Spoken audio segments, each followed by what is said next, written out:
God, how great would that be? We just go do a game and go eat someplace. Go do a game and go eat someplace. Right? What about this, Jake? What do you think about this stadium? Isn't this nice, man? This is so nice digs up here, right? And it's funny, they never really gave much to the visitors.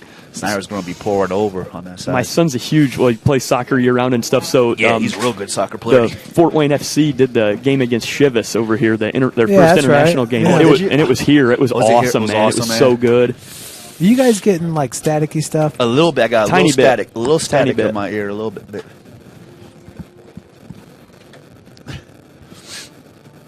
Not much, just a little bit, Jeff. That's it.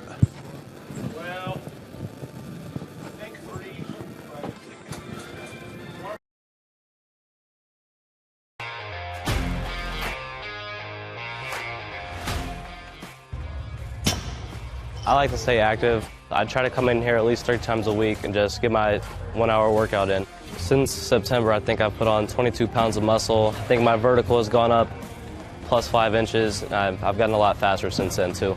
I can hit the ball further. In football, I can push people around more. It's basketball easier, too. Just being stronger just makes everything easier. Brandon started with Gym Rat's basketball training. After one of the sessions, he came up to me and he wanted to know if he could do more. So Brandon started the EDGE program in November, in addition to the club training he was doing, because it offers personalized programming for his athletic goals. PSN Performance uses a long-term athletic development pyramid. At such a young age, it's really good for Brandon to set the foundation of athletic development. Since he is in season all year round, he has to be ready for all the physical demands. So he does a lot more strength training, just because in basketball he sprints and cuts a lot. In baseball he's doing a lot of sprinting. In football he does a lot of sprinting and jumping. So preparing him to withstand the physical demands of those games, he does a lot more strength training. I like all the lower body stuff the best. I do goblet squats, split squats, back squat, front squat, a lot of those. Tyler knows what's best for me. He always points me in the right direction. He just pushes me to go harder every day. I was once a Southside kid who was led on a journey by high school football. A journey that taught me discipline, toughness, and the skills that made me a success. As a businessman with a CPA license who owns his own firm, I still use the building blocks of high school sports in my everyday life. Someday sports will end no matter what level you reach, but you will be left with the skills to compete in the next game, the game of life.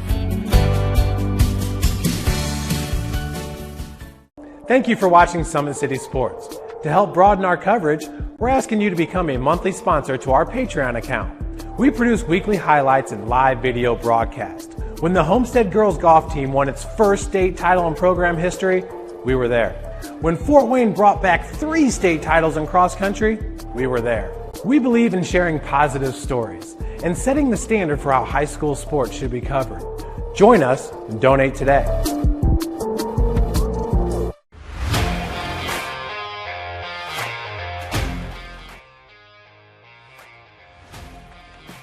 I just want to be the best in basketball, so I want to be the greatest of all time to play women's basketball. So I just know there's people out there working just as much as me, so I just want to keep working hard and keep that intensity going. And so one day I can pursue my dreams of being in the WNBA and playing overseas. So I just want bigger things to come in my life. I remember when I started in March, she could do 0 pull-ups. She did have a great 25-inch vertical when she first started. She only weighed 150 pounds. One of our main mottos is do the simple things exceedingly well, and that's where we started. So we started the foundation, building her base, and now we've got to basically the peak of our pyramid of things that we can do with her. So we didn't skip any levels. We did all the basics, and she got really, really good at them, and that's what's led her to become as great as she is at basketball and performance. I've watched her grow, the confidence-wise, the strength-wise, the jumping ability, her footwork. It's really amazing to kind of watch for a girl her size, being 6'3", 6'4", to move like she can move and do the thing and be as agile as she is, along with the strength. Here at Always 100, we have different things that we provide each week with our elite training, working on things that can help them get a scholarship in the future if they don't have one right now. Watching skill development, helping kids get better, understanding what it takes to get to the next level.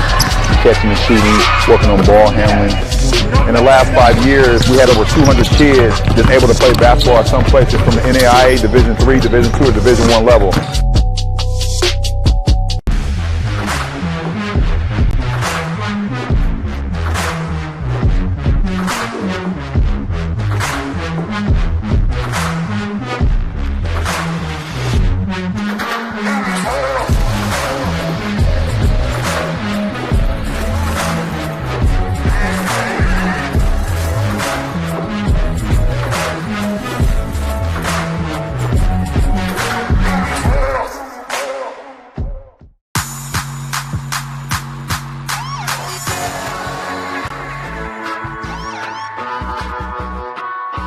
I choose to do whole body cryotherapy after practices, games, and training.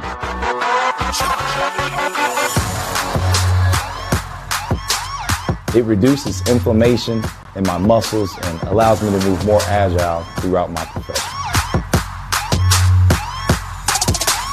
I became a believer in iCryo after my severe injury in college at Notre Dame, tore my ACL, and I was looking for ways to recover, ways to get back on the field. So I'm thankful for iCryo.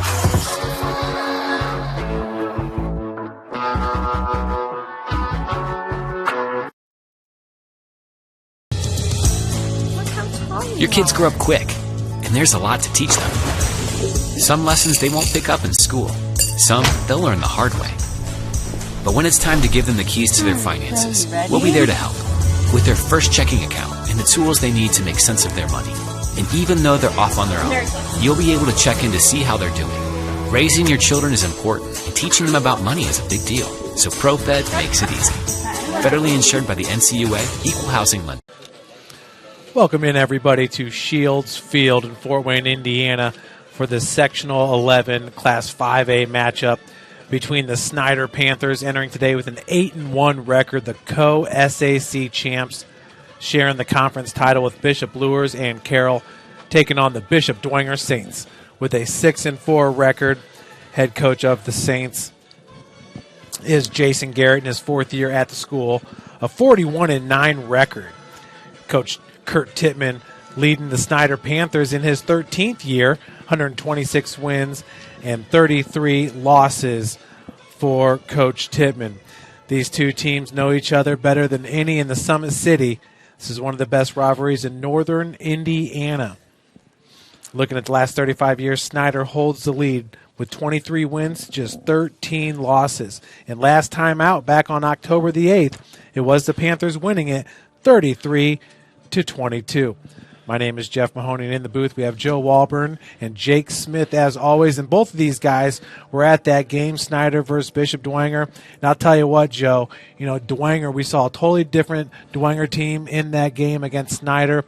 Bodie Dickerson, their starting quarterback now, had one start under his belt the week before starting against Concordia. And then coming into that Snyder game, he ran for a tough touchdown. And boy, him and Rocco Sioka, they connected a number of times, Sioka with 120 yards receiving in that game. So this is prime for a nice rematch. It really is, because I feel like Snyder's probably the team in the area that's most improved from week one to the sectional championship, and I feel like Dwenger's probably the team in the area that really hasn't reached their full potential. And I agree with you about Bodie Dickerson. What I like about him, guys, he completes 63% of his passes. He's accounted for 17 touchdowns on the season, rushing and passing, so he's extremely accurate. He's 6'4", 195, and Dwenger has the weapons. You mentioned Sioka, probably one of the best down-the-field receivers we have in the area, and I like Henry O'Keefe, and I love the Sledgehammer KJ Titman. So Dwenger has the weapons, but what Dwenger's issue has been really this year is the offensive line play, and tonight, no Isaac Lehrman at right tackle, Jeff. So, Jake, for me, if I'm Dwenger tonight, what we saw in the first matchup, I would come out here and I would attack early, kind of like what the Patriots always used to do with their short passing attack. I would attack early. I would get some one-on-ones with Henry O'Keefe. Henry O'Keefe, 5'11", 170. The senior comes in with 28 catches and a couple of touchdowns. I would really try to come out, Jake, and throw the ball early on first down and maybe a controlled passing game early on. I agree with you there, Joe. And one of the things that I wanted to touch on before, as we started in the intro to the broadcast, obviously being a big Tyrese Brown fan, we could spend a lot of time talking about him, but I thought the key in my mind is these quarterbacks, and correct me if I'm wrong here, are these both Antoine Taylor quarterback matrix products tonight? Yes, they are, and that's exactly what they are, and it's interesting because Dickerson's very accurate, and as you know, we saw it in the first game, Hopper can throw the ball down the field with incredible arm strength. He can, and when you're looking at two guys in both Bodie Dickerson and Luke Hopper that are both over 60% completion percentage at the high school level is fantastic, and they both really know how to command their troops. Dickerson throwing some tight spirals deep down the field, and with the weather conditions as beautiful and clear as they are tonight, I think this is going to be a lot better opportunity for Dwenger coming in. What do you think about that, Joe? I agree, Jeff. I think with Dwenger's ability to throw the football, you're on the turf, you don't have the rain this week, and we battled the elements last week. I agree, and I think, Jeff, that's why I would come out. I would establish a quick, short passing game early on and then come back and run the big back KJ Titman. Titman's got almost 900 yards on the season, averaging almost 100 yards per game, 10 touchdowns, but I would do the short, controlled passing early on, Jeff Mahoney, and then come back and run the sledgehammer later on. Well, and, speaking of the sledgehammer, that was one of the big shockers there in that first rematch back, or that first game back on October the 8th, where KJ Titman was limited to 1.8 yards per carry with one touchdown. He had 13 carries for 24 yards in that game, Joe. And I think the reason was they came out, you guys, and if you remember, they ran the unbalanced line. Now, the week before, when they played Bishop Lures, Dwenger, KJ ran all over Lures because he was able on that unbalanced line to bounce stuff to the outside. Snyder scouted that in the first matchup, Jeff. Snyder's so good at the ends with Keel and Moore, they took that away. When KJ tried to bounce on the unbalanced line, there was nothing there. And if you remember, Snyder really controlled the outside alleys in that game. So I agree with you. Controlled short passing game early on, and then run the sledgehammer in the ISOs and keep it between the tackles, Jeff. Now, Joe, what I'm wanting to know is there a situation where Coach Garrett can get two backs in the backfield with KJ Titman and Aziz Dixon? You'll remember a week after that game, the Saints took on Northrop. They were back at Spooler Stadium, and they won it 42-21. Aziz Dixon had a career night, 17 carries, 139 yards, averaging a whopping 8.2 yards per carry with 2 touchdowns in that game. I agree, and Aziz has 6 touchdowns in the season, and he's such a dynamic player, and I agree. Jake, that's a good point that Jeff makes. Can you run a couple of backs in there? And what I would do if I was Dwenger, I would put Aziz Dixon in the game, but I would try to maybe match him up on a linebacker and see if I could maybe get some option routes or throw the ball to Dixon, out of the backfield. Yeah, and I think that will complement a little bit smaller O-line, averaging about 210 pounds across. It's a very good point you guys make. You get Aziz in there, I think that's going to open up a little bit more of the running game, and if you put him on a linebacker, get him outside blocking, I think that complement's going to be there to establish the run game, and I think that obviously to be able to pass well, you got to be able to run well and vice versa. So I think that Dwenger is going to show both of those looks tonight. They're going to spin the ball down the field. One other thing that I heard on you guys' broadcast of the Northeast Indiana game night, which I thought was fantastic broadcast this week, Casey O'Boyle talking about showing the 5-wide spread set with maybe a quarterback draw in there, and I think it's going to be there. Yeah, I agree, and Bodie is so well schooled at that with Antoine Taylor because Bodie can look out those wide receivers. And when I played quarterback, Jake, I used to look out and I could tell if the legs were wide apart, that's typically zone. If the legs are closer together, the defensive back, you can read man to man. And I think Bodie is really a very analytical quarterback, Jeff, and he can read that, and I agree. And that's something where they hurt Snyder. If you remember that first game, Snyder came out second half. Jake Smith called it, run the big back and throw the ball over the top. That's exactly what Snyder did and kind of took control, Jeff. But then once Bodie was kind of set free and was throwing the ball down the field to Rocco and then was taken off on those man-to-man, on those quarterback draws, I felt like Dwenger kind of found something and was a different team. Yeah, and look at the Dwenger Saints defensively. These guys are getting stronger and stronger now. They're supposed to be playing without Adam Lee in this game, which is a huge loss. Big time. Adam Lee entering today, 5 blocked punts on the season, which is a record for the Saints, 32 tackles, 5 tackles for loss. But how about the play of Jack Titman, okay? In that Snyder game, 11 tackles, 5 tackles for a loss against Northrop, the exact same line. Last week in the win against Northside, 4 tackles for a loss and 8 tackles. He is absolutely playing like his hair is on fire. I agree, and I think he's the area's best defender. Look at his stats, 22.5 tackles from a loss from the defensive end position. Now, Dwenger plays that 3-4, Jake. Now, if I'm Dwenger tonight, Dwenger's so good at outside backers. I mean, Jeff loves Gavin Groves, 68 tackles. Yeah. We felt like Gavin Groves should at the very least been a second-team all-conference player. Gavin Groves is dominant. And then Cole Carey, it's interesting, Cole Carey has 86 tackles. He's only 5'10", 170, but he's so difficult to block. If I'm Dwenger tonight, that 3-4, it would morph into a 5-2 because I'm so good at my outside backers. Instead of having them off the ball, I would play them head up on the Snyder tackles in the 5-2. That's going to prevent Snyder from pulling that big DJ Moore. DJ Moore is 6'7", 330, the senior, the IU recruit. What people don't realize about DJ Moore, what makes him so great is his feet. He's so good with his feet, with the pulling. But when you're so strong at outside backer and Kerry Groves, roll him up in the 5-2, and what that does is Jack Titman then is unleashed. He doesn't have contain at that point. Titman's probably the area's best defender. I would move Titman around the line of scrimmage, trying to find the matchup against an offensive lineman with Snyder that blows everything up, because last time they were doubling Titman at times, and he was still dominating the game. So I agree with Jeff. Dwenger traditionally is awesome at linebacker, and they're awesome with Carey and Groves on the outside. But, Jake, I would be tempted to roll them up and set Jack Titman free. I love that comment, and I think I agree with you guys there. The linebacker play of Dwenger is definitely a strong suit for him. Bring those guys up to the LOS a little bit, line of scrimmage, and then, to me, I think to just do your best. And I don't think you're going to be able to completely take him out of the game, but do your best to take Tyrese Brown away and make Snyder throw. Now, I'm not saying that they can't throw, but am I correct in saying that Kamari Juarez is out tonight? Is that correct? Yes, and that's big, Jeff, to have Juarez out. So maybe you can get away. Last time they played the man-on-man and Juarez ate him up. Maybe you can still roll into that man-to-man. It's going to be O'Keefe back there with Teddy Steele. Now, Colin Vance was a first-team player, and Sam Campbell at safety. So I agree, Jake.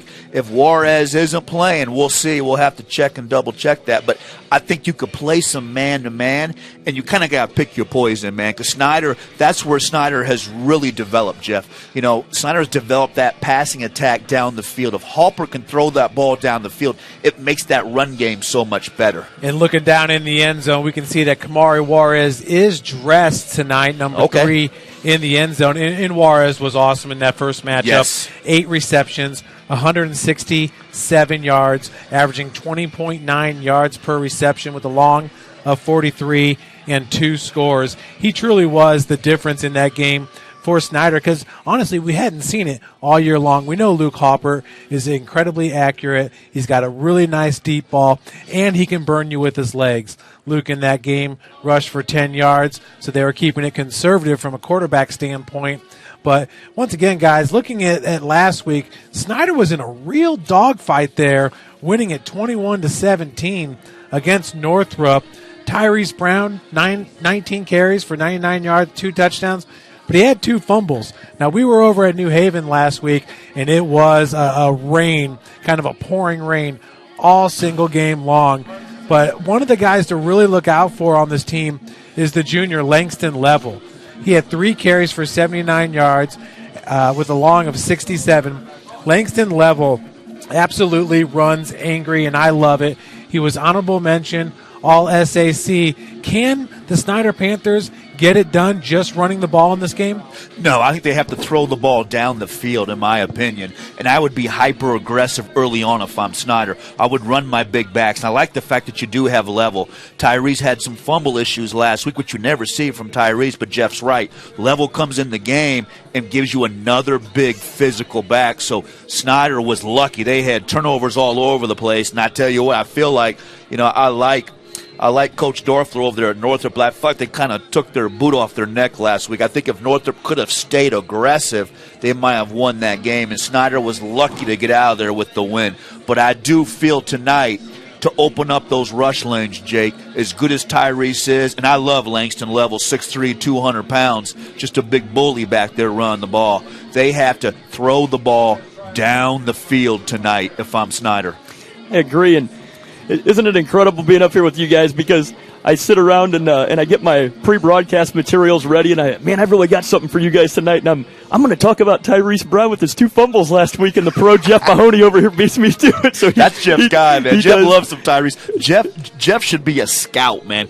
I agree. Jeff identified Tyrese when he was like 15 years old, man. That's phenomenal. Yeah, it's phenomenal. Jeff's got those eyes as a scout, but Tyrese has been fantastic, and really, what's something that's interesting, the 2 fumbles last week, but between Level and Tyrese, you got backs, man, that had over, almost 290 carries on the season, Jeff, and only 4 fumbles. So I know he had 2 last week, but Snyder typically doesn't put the ball on the ground. But I do think, and I thought it was so effective the last time because Jake kind of nailed it when they came out second half, Jeff, I like it when Snyder loads up, runs the big back, and then as Dwenger gets bullied down the field, you can't help but roll into something with more guys at the line of scrimmage. And when you have a quarterback that can throw that ball down the field, and he's so well schooled. If you remember in that first game, Dwenger played single safety, and he was able to move the safety with his eyes. So, again, that's that Antoine Taylor QB matrix and what we saw last spring, Jeff, when he was throwing that ball out there. So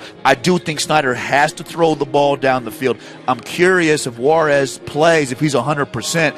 It'd almost be tempting to put him out there even as a decoy because you want to identify where he's at, Jake. But I do feel like Snyder, and I feel like Snyder's a whole different offensive team when they push that ball down the field. Yeah, we're seeing Juarez, and you're right. I don't know if he looks 100% with his legs right now, but this is pregame. You know how the juices get flowing. Oh, yeah. With that first kickoff, the snap of the whistle. And I'll tell you what, guys, before these games, I used to get sick to my stomach. I used to want to throw up, but, man, once you flip the coin and you get that first kickoff, all the butterflies go away. And we always tell our kids, Jake and I, we coach the youth football, we always tell our kids, it's okay to be nervous. It's okay to have those butterflies. That means you care. That means you're a human. That means you have emotions. If you don't, there's something wrong with you. And a night like this, it's now trophy time, man. We're in championship mode. Great matchups across the area. Great one here. This is Snyder and Dwenger in the playoffs. First time they ever matched up in the playoffs. How crazy. If you don't have some butterflies tonight, Jeff, something's wrong with you. Yeah, absolutely. And you look at Snyder, they last lost to Dwenger back on October 9th a year ago, 17-7. That was here at Shields Field.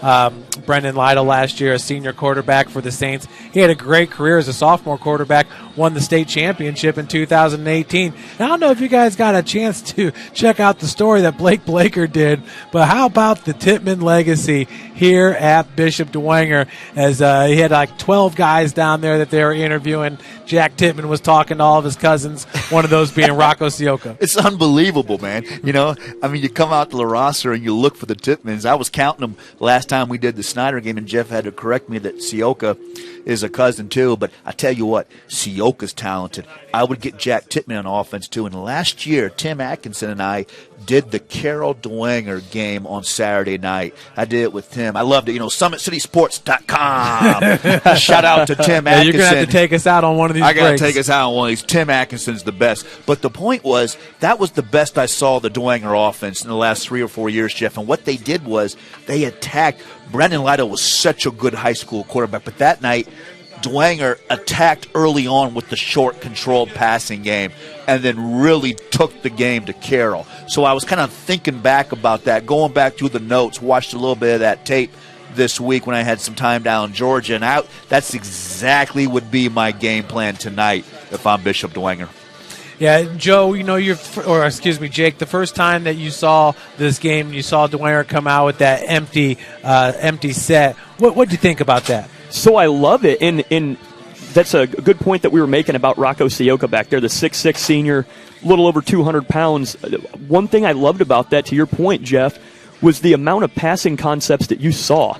And now that didn't play so well for him in the rain, but tonight, I think as much as we talk about these backs, we talk about the jackhammer and we talk about Tyrese Brown. Yes. When you look at the passing game here, I think it's going to be a lot more on the table for Dwenger tonight, and it's going to open up their run game, open up the quarterback draw.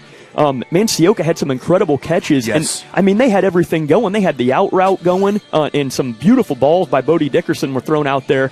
I think it's going to be there tonight. I'd love to see them go empty again. And then a good point that you guys made in the Northeast Indiana game night broadcast. Although the weather conditions were more horrible last week, don't we feel like both of these coaches weren't showing all their cards? I think that was Casey's point. I think that was a really good point that he made. Everything's on the table tonight. Put your chips in the middle, boys, because this is for everything.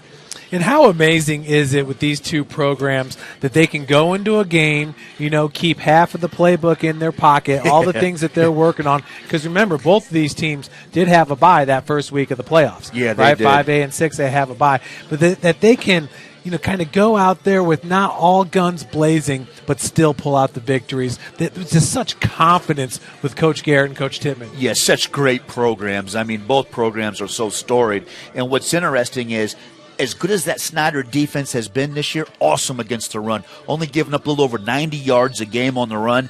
They've been hurt at times with the pass, giving up 185 yards a game passing. And something else that's interesting, you think about how awesome they are up front with Keel and Moore, and I love Caden Hurst, and the backers are good, but they only have 12 sacks on the season, and the opponents, the quarterbacks against that Snyder defense, Jeff, are completing 58% of their passes. So I think if I'm Dwenger and I'm scouting, we know we love Snyder's defense, and I think the Snyder defensive staff really should get a shout out because they've moved some people around and really built themselves a nice defense. But I think you can attack this defense throwing the football if I'm Dwenger.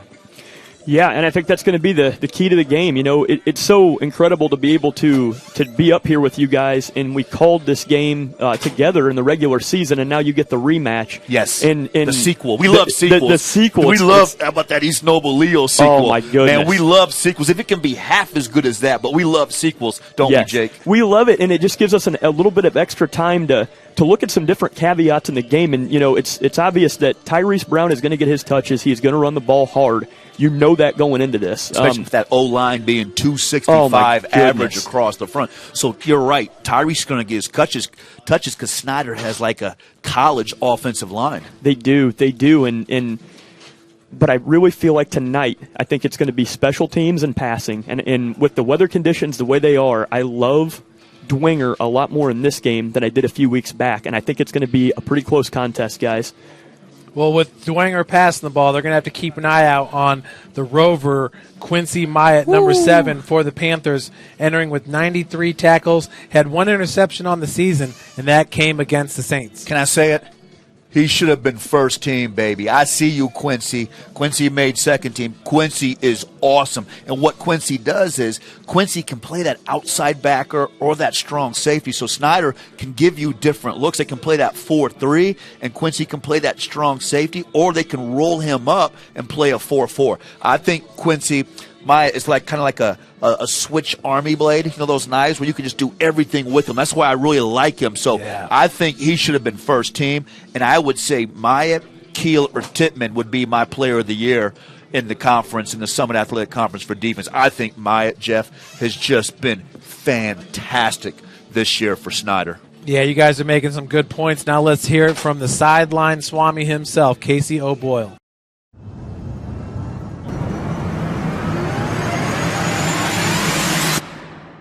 Class 5A, Sectional 11, Snyder traveling to Bishop Dwenger. You just can't get enough of this game. It's by far in this area the best game year in, year out, most years, you could say. And the Swami has Snyder winning it by 9. I don't know, Casey. I think this might be a little bit closer. I might have that margin around 2 or 3. Well, it's funny that you say that, Jeff, because this morning I meet with several old former geezers, if you will, that played this lovable game of ours, and they pick against the Swami, and then of course there's whoever loses buys breakfast the following week. And almost everybody at the table, and it's a pretty sizable table these days, took Snyder and laid the 9 points. And I'm with you. I feel like it's potentially a trap. I think Bishop Dwenger. I just watched that film. The game that you guys did a few weeks ago, and you take away, and I know you can say this about every game, right? You take away a few plays early on, and then that disastrous third quarter, and Dwenger played Snyder, I think, toe to toe. They had a strong finish, did the Saints to make the score much tighter than it really was. That being said, it was 10-7 late in the second quarter. That field goal, that 47-yard field goal by Talamentes was huge for the Panthers to go up 6 going into halftime. And then, of course, the penalty on the roughing the holder call that gave Snyder a new set of downs, and they turned that into, it was a missed field goal. They turned that into 6 points in the third quarter and added another touchdown. And there's so many subplots from that game. Again, just watching it just a little while ago, Jeff, I looked at Kamari Juarez. He had his best game of the season. He's questionable for this game. That's something to really keep an eye on. The Snyder folks are being very tight-lipped about that. My guess is he will play, but he's still technically listed as questionable. He had a monster performance against the Saints the first time around. I think Luke Hopper, the junior quarterback, had his best game, perhaps of his career, certainly this year, in my opinion. Threw some great balls across the field in wet conditions, some deep balls to Kamari Juarez, something to keep an eye on. Juarez, on a couple of those big plays, was able to get inside release. I look for the Saints to jam him a little bit more at the line of scrimmage. Senior cornerback Adam Lee was not 100% in that game. He's one of the best defensive backs, I think, in the area. And I believe he had a leg or a calf injury of some kind, and you could see it. He didn't favor it intentionally, but you could tell he was not the number 30 Adam Lee that we're accustomed to. It's my understanding he's close to 100% now. So I expect that matchup to be a little bit closer.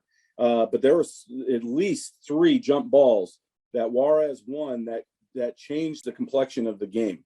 So it was interesting how Snyder came out in that game and threw it around a little bit. And then once they got that halftime lead, they came out in the third quarter and pound all the way down the field with Tyrese Brown. And then they take a shot downfield with Juarez for the big touchdown to put them up 20-7. And it was a fantastic offensive performance, I think, by the Snyder Panthers. But that being said, Dwenger did some good things too. They shot themselves in the foot, did the Saints, several times with either penalties or just miscues, negative plays. If they clean up some of that and avoid turnovers, of course, I think the Saints can move the ball. They threw a lot at Snyder, did this Bishop Dwenger offense last time around. A lot of 5 wide looks. They ran some pistol. They did so many different things.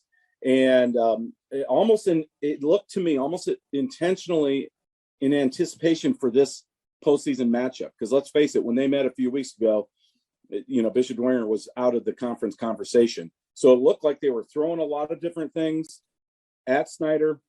Now those coaches are going to get back into the laboratory, so to speak, and say, okay, what worked, what didn't, what can we tweak? And I'm kind of with you. I think 9 points might be a little high. And so it would not be surprised me at all if this came down to the fourth quarter late, and a key turnover or special teams play perhaps might sway one team over the other.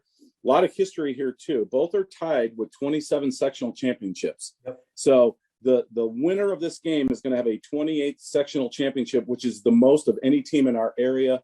I believe Carmel leads that statewide, and I think Indianapolis Chatard might be second. So pretty neat piece of history here that these two teams are meeting for the first time in the postseason, and there's some bragging rights on the line beyond just a sectional championship.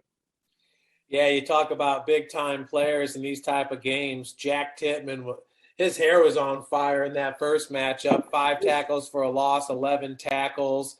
And then how about his cousin, Rocco? I think that's what the roster has him at. But Joe, he loves to promote kids. He gives kids extra inches. I mean, their GPA probably goes up. I mean, whatever it takes, Joe Walburn wants to promote kids, and that's why I love him. But getting back to the Saints, they lost right tackle senior Isaac Lehrman last week. I believe he sustained a really nasty, the right people on the field based on down and distance. And so I really like what they've done. Santiago Ortiz, I think, has had a quiet season at corner. Cadrell Billingsley, we talked about him. A.O. Rogers in the secondary. They've got all the parts there. and they're pretty good against the run. There were some plays during the critical part of that game a few weeks ago against Bishop Dwenger where KJ Titman was bottled up, and it was clear that the Saints wanted to establish him on the ground and weren't quite able to, and that put a ton of pressure on the junior quarterback. So that's another area to watch. And then on the other side of the ball, we talked about it already. Luke Halpert, what he's done this year is especially against Dwenger. Will Kamari Juarez play? That's a huge subplot in this contest because he had a monster game against the Saints last time. I like Langston Lavelle, what he did running the ball, especially like on that reverse and some of those plays. They used him formationally to keep the Saints guessing a little bit so they couldn't key on Tyrese Brown. So there's so many subplots. There's the tight ends, of course, from Snyder. They love to use their tight ends, Carter Wortman and Lincoln Ferks. Lincoln Ferks is a St. Charles graduate. He theoretically could have went to Bishop Dwenger, decided to go play for Coach Titman and the Panthers. He had a nice game, a quiet game against the Saints the first time around, blocking and being a receiving threat.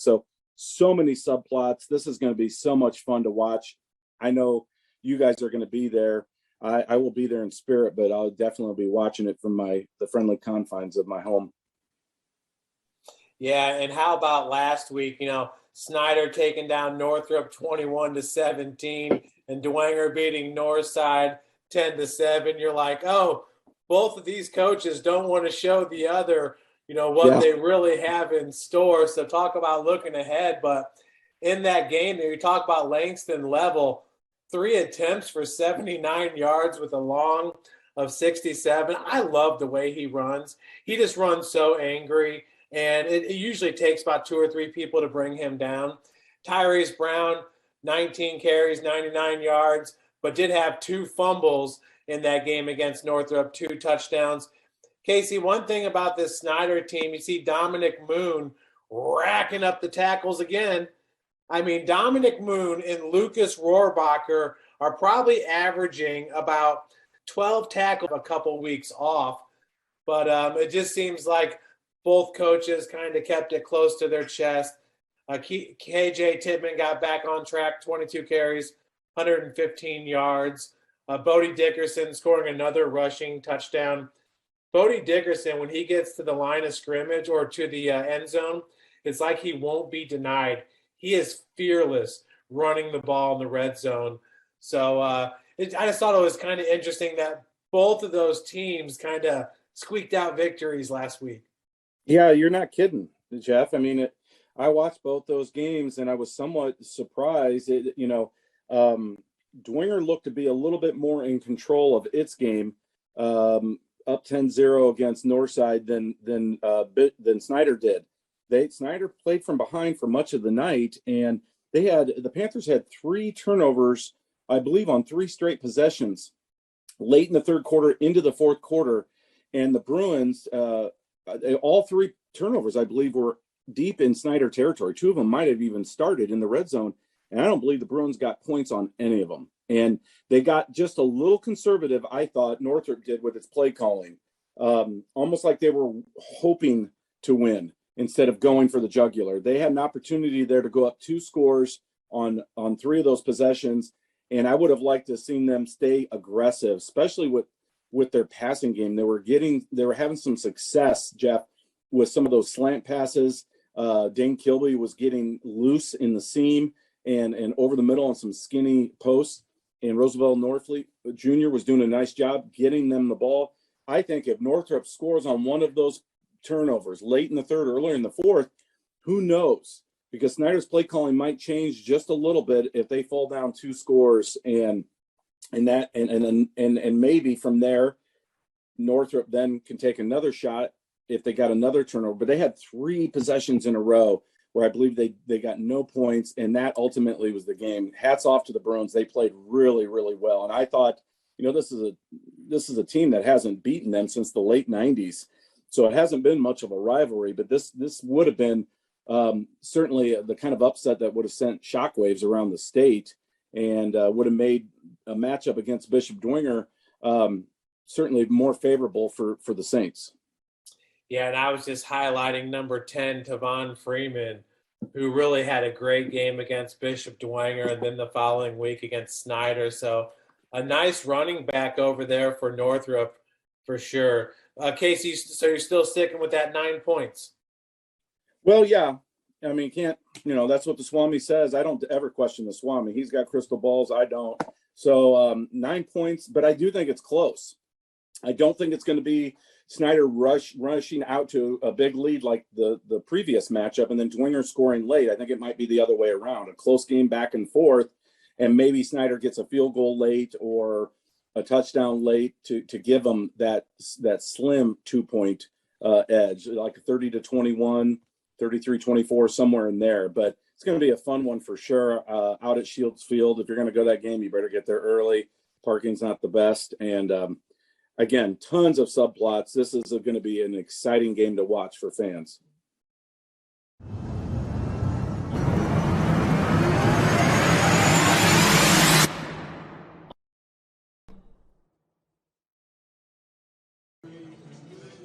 The sideline Swami. I'll tell you guys what, the sideline Swami gets excited when he's talking about this matchup right here with Snyder and Bishop Dwenger. Swami also coached a few years over at St. Charles Elementary School. Knows these kids, doesn't he? Well, you get a lot of kids that end up, they either go to Dwenger or they go to Snyder when you go to St. Charles. St. Charles is just right across the street from Snyder High School, but it's a Catholic school, so then most of those kids, the majority of this Bishop Dwenger team is kids from St. Vincent's and from St. Charles. Now, I played at St. Charles. We never even got scored on my 6th grade year. So I don't know if you guys saw Must be nice. Awesome. I know that CYO ball they play out there. Jeff, they played some serious ball, that CYO ball out there. No, that's some good ball right there. I'll tell you what. So we had some good games, good teams at St. Charles. But I played PAL football over here at Northwood when I was in the 4th grade, and we used to scrimmage St. Vincent's. And boy, you did not want to scrimmage St. Vincent's when you were playing PAL. I mean, it's something about that CYO ball. Those guys are disciplined and love to hit. And I don't know if you guys saw the Titman video, but that was awesome. KJ was saying they'd go over to their grandparents' house and they take their pads with them so they could play hamburger drill in the backyard. You gotta love that. That's what I'm talking about. That's how much those guys love to hit, You gotta love that. But that's that youth football too, with that CYO program, and they just grow them out there here for Dwenger, and it shows, man. But that's why you have great matchups. And speaking of youth football, you look across the area. How about Bart Ball in Warsaw? We were out in Warsaw this week, and Bart, Jeff, has really, the coach out there at Warsaw, has really embraced their youth program, and the youth coaches out there love that. So, like the CYO you see here, which you came up in, Jeff, and then out there in Warsaw, they're putting their youth program, they're really mirroring that with their high school program, and here they are in a big sectional championship game tonight with Carroll. And I think that game is going to be much closer than what people think, because Warsaw is physical. I'm not real crazy about Bart Ball with the option football, but I tell you what, it's going to get you 6 or 7 wins every year in high school football. In those playoff games, it's difficult because you better be disciplined and you better win on defense for Carroll tonight in first down, because between those 20s, they'll go for it on 4th down, and it is just a physical, tough game. And I think that's going to be a tougher game for Carroll because, Carroll beat Homestead last week, but Homestead took a lot out of Carroll last week, Jake. Yeah, I agree. And I think a lot of people sleep on Warsaw, and I know with you guys being big SAC guys and everything, we usually get out in the county a little bit more, and even over in Kosciuszko, and I agree with what you said, Joe. I think you talk to any good youth football program, and as those kids come up, they kind of mirror a scaled-down offense as they come up. And, defensively, we played against a midline flex bone just like Coach Bart runs. So I think it's going to be – I think this is Carroll's year over there. I really do. Jeff loves them. I mean, Jeff, when Carroll lost the first game, Jeff said they're going to run the table. And I thought, are you sure now? Because Carroll historically hasn't been that dominant on defense. But you were right, Jeff. You and Casey talked about that. That defense with Dylan Bennett and Carroll has really come together. So I think Carroll does show up with a much better defense. I think it helps playing at home. But, boy, having that bye with Warsaw and being ready with that rushing attack, that's going to be I think that's going to be a razor-thin close game tonight. Well, the Swami's got Carroll by 14 points. And I'd say Carroll maybe by 3 is my prediction on that, Jeff. Oh, I don't know. Looking at these conditions tonight, I think 14's right about right. I take for the Chargers. points. I'm telling you, I'm with Bart Ball tonight. I take the points all night long on that because I think they're going to be a difficult out in this tournament. And really for Carroll, what makes them work is the defense. It's that defensive line with Mark Murray at nose, and then the 2 tackles with Jackway and Liam Ottenweller. Yeah, Jackway's awesome. Liam Ottenweller's dad, Ryan Ottenweller, was an offensive lineman here at Bishop Dwenger. Yeah. Okay, and the senior for the 1995 team. But then, so you got those big defensive ends. I mean, Jackway goes 6'6". Yep. And Ottenweller goes 6'3", about 230. But then you got Dylan Bennett in the middle. Ooh, you haven't had a chance to see Dylan Bennett play yet, have you? I have Jay? not. Another No. Jeff Mahoney guy that he identified young. Dylan Bennett is awesome. Dylan Bennett could possibly be the best linebacker. And we talk about Carswell and Dominic Moon we're going to see again tonight. But no cover stone tonight, Jeff. So, I mean, and Homestead gave Carroll fits last week. Now, Carroll won that game, but Homestead's defense gave them fits. So I think that's going to be – I mean, we'll see. I mean, I love Carroll, but I think that's going to be razor thin because I think it's difficult to play that option football. I'm telling you, defensively, Carroll better win on first down, man. Yeah, and one of the names, also that outside linebacker, Tucker Steele's having a fantastic year. But, entering this season, we knew that Homestead was going to be one of the best defensive backfields. Sure. Them and Northrop would be one of the best defensive backfields, and that's played to be true this year. So that's going to be a fun one over there at Carroll. And if Carroll wins that game, they could be hosting Westfield next week. The Shamrocks coming back into town. So big boy ball. Yes. That would be fun. Isn't that right, Jeff? Now, Snyder, the Swami has Snyder winning it by 9. I said, Swami, are you sure about that? Because I think this game is a lot closer. I'm going to say 3. I agree. I think this is going to be a lot closer. I think, Jake, you made the point. Last time they played in the rain. Tonight, you've got beautiful turf. It's dry. I think it does come down to the passing attack tonight, and I agree. I think this game is much closer, in my opinion. Yeah, and I think it's kind of incredible to think about when you think about both these matchups, Warsaw-Carroll, Snyder-Bishop Dwenger. Coach Bart and Snyder also are thinking, man, I wish it had rained. We can just pound this ball on them. But with the weather conditions opening up the pass, that is going to play into Carroll's hand, and it's going to play into Dwenger's hand. And I think that this Dwenger game, like you guys said, I'm going to say I still pick Snyder. I think it's going to be 3 or 4 points, and I do think that Carroll is going to take Warsaw down big time. I'm going to say by 10 to 14 points. And, Joe, last year one of your favorite games was Leo traveling to Northridge in that first sectional game. Leo wins it. What was it, 14-7? That was classic. That was a classic game there. And, I mean, there's just so much passion on the home side stands over there for the Northridge Raiders. Swami's got Leo by 28, and I'm telling you what, that sounds about right because this just seems like it's Leo's year. I think it is. I don't think Northridge is as good as they were last year. They had that great quarterback last year. They had that great quarterback. Remember that monster linebacker they had? It was like 260 and just tackled everything. But he was a beast. But Northridge has improved. I mean, I was impressed, and Casey had mentioned it in the broadcast about how they lost to Northwood. They just got blown out by Northwood the first time and came back and won that game. But Leo's getting healthy. Carson Hepner's playing tonight. So Hepner's great in the backfield. But for me, I think it's more important to have him at outside backer. So I think Leo wins tonight maybe by about 20. So I think Leo rolls tonight. I think this is Leo's year. I think if Leo wins, and we'll see, you're going to talk about Wayne and Mississinawa next, but if Leo matches up with Mississinawa, that'd be an interesting matchup. But I think Leo is so physical, so dominant with their run game, Jake. I think Leo rolls tonight. Yep, I think it's going to be the show for Leo to come out and really expose everybody to how phenomenal of a football team that they have this year. And as a big NE8 guy, I want to see Leo make a run. Yes. You've got the Barber Sharon show there, and I think they're just going to run all over them, and I think that's dead on. 28 points, I say let's go with it. I agree. And then we take a look at what Wayne and Mississinawa. You love Coach Haydock, Jeff. Man, he just, tell you what, he's getting some kids back. Kids are starting to buy in. He's got those cheap little stars on the helmet. I don't know what little Cracker Jack store he got those stars out of, or if those are way back in the corner of the closet. But you got to love Sherwood. And, man, Wayne is playing some physical ball. And, Jeff, you've always talked about Sean Collins, How about Sean Callens last week, Jeff?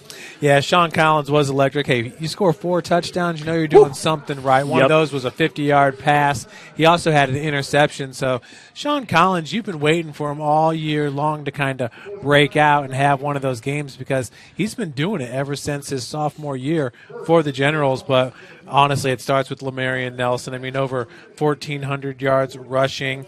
It'd have been really interesting, over 100 yards rushing. It would have been really interesting if Tyrese Brown would have gotten that game against Southside, because that would have been a neck and neck. What are you saying? You would run for 200 on this man? Is that what you're saying against my Archers? I think he could have done that in his sleep. But oh, come on, man! And that's nothing against Southside. That just I agree. Though when I was talking to Casey, I told him, I said, it's the consistency with which Snyder has played this year because of DJ Moore and just truly how great of an offensive lineman he is, along with the guys on the line with him. I mean, Brandon Stuckey's a second-team All-SAC. Yeah, Stuckey's been awesome. And then Chevalier and Pels, both honorable mention. Yeah, Pels and Chevalier. They've just seemed to come off the ball so well together. Yeah. And what I love about DJ is his feet. You can trap him. You can pull him. You can move him around. And I think that's so effective for the Snyder offensive line. But back to Wayne and Mississinawa, Jake. What do you do tonight if you're Wayne? I mean, we saw Mississinawa against New Haven. I was not impressed with their quarterback. I don't think he's got much of an arm. Now Wayne's got some size. Jeff talked about that. How does Wayne defend Mississinawa tonight? Because Mississinawa had some good size inside, and they had some really offensive linemen that played well with their technique. Yes, you have got to shut down the Pony Express, and I think that's the defensive scheme that you got to start with. Don't be afraid to bring guys down in the box. I agree. Wrap up your tackles, get low. And when we talk about the dual back rushing attack that Ole Miss has, we talk about a running back in Campbell that's 155 pounds, but his legs. I love how you get. It seems like every idea I have is something I want to talk about. Either Casey or Jeff already thinks of it. This guy's squatting 400 plus pounds. His legs are tree trunks. Run hard. Sell out against the run because Quader, their quarterback, looks like a super nice kid with a big upside, but he's got a weird throwing motion. And other than that one deep strike, he didn't have much to offer. Yeah, and that deep strike, honestly, that was right up the seam to his tight end. That was like a 12-yard pass that he just took to the house. I feel like you cannot let those offensive linemen just run free off the line. I totally agree. They create a wall in those seams. I mean, there's a lot of times when Campbell wasn't even getting touched, or Nelson. But what was really crazy about that Mississinawa team is those two guys have breakaway speed. They were outrunning some of the fastest guys that New Haven has. And you made the point in the broadcast with Casey. They ran away from Clopton, and we don't see that very often. So I agree, but I agree. I think you roll an extra guy up in the box with Wayne. I know they're worried about some of the formations that Mississinawa runs, but I agree with Jeff. I'm not going to sit there and die by 1,000 cuts with these offensive linemen just walling my guys off. I've got hat on hat. I got 5 guys on the defensive line, hat on hat, and it's going to be a war on the inside. And I'm not worried about the passing attack, especially with Sean Thomas back at safety. So I'd love to pick Wayne in that, Jeff, but I think Mississinawa is going to win that game. I'm rooting for Wayne and Sherwood, but I think Mississinawa. I was impressed with them with their offensive line play last week. They're a machine, no doubt about it. In Class 3A, Norwell's traveling to Peru, and I was at Peru I think 2 years ago when Brandon Davis and Amir Drew, those guys were juniors, and they just smashed Peru. God bless Peru. They have good teams, but when the SAC or the NE8 goes to play them, well, the Swamis got Norwell by 24. I agree. It might even be more. I agree. I think it's more. And, Jake, is there ever a team that's maybe doesn't get more appreciation than Norwell this year? I think Coach Gerbers has done an awesome job. And everybody says they're mostly junior-laden team. They're a year away. Yeah, they're juniors. Norwell's a good team, and I think Norwell's going to destroy Peru. And I thought Concordia would put up a little more of a fight last week with Norwell. Man, Norwell I watched that tape on that game. Norwell dominated at the point of attack. They're so fundamentally sound, and I think I say that a ton. They're nothing flashy or fancy, but I think they're going to just absolutely desecrate this game against Peru, and great experience for these juniors for them to come back next season.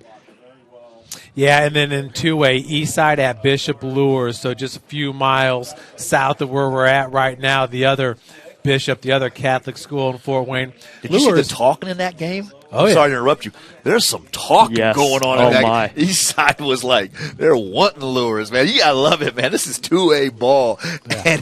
And these guys are barking at each other. I mean, I don't remember a high school playoff game where there was this much talk, Jeff, before the game, man. Well, on social media now, anybody can talk. But I kind of like it, man, the Swami's got lures by 12 points.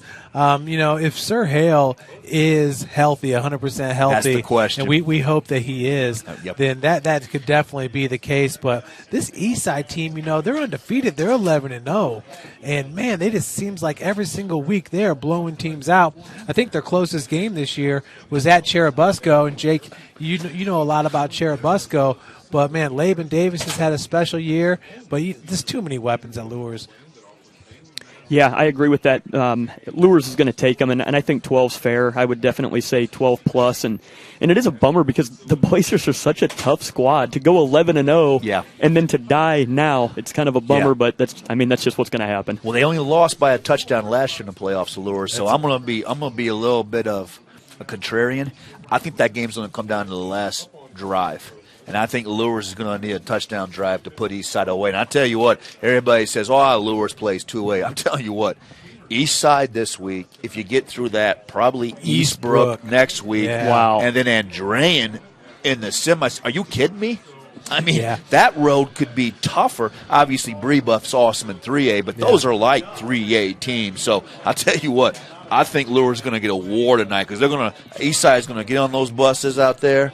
And they're going to ride those buses down here, and they're going to be barking, thumping their chest the whole way, and they're going to be ready to play some ball tonight. Yeah, look at the Saints coming out, waving their flags. You got to love it. That's Rocco Sioka there, number 86, leading the way for Bishop Dwenger. I'll tell you what, if he plays half as well as he played in that first matchup, we are in for a night because what a game he had. Now, in 1A, real quick, South Adams at Union City and Triton at Adams Central.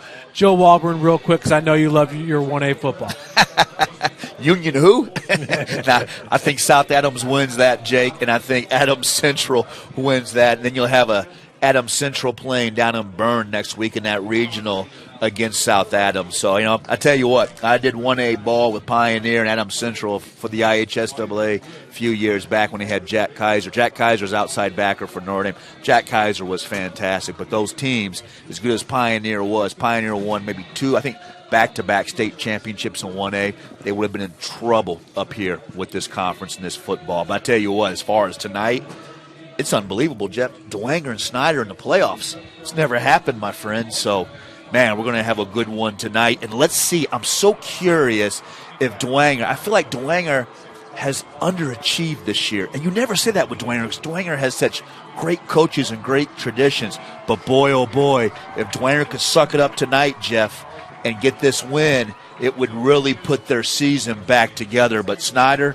I really like Snyder. I think Snyder gets it done tonight. I think Snyder by maybe 6 points tonight's my prediction on this one, guys. Snyder coming out with those clean white uniforms. I mean, they are packed over there on the Snyder sidelines, and their team coming out jacked as you would expect them to. More conserved, I guess you could say, for the Bishop Dwenger Saints. As folks, we're going to take a timeout here for our national anthem. We'll be right back after this quick break.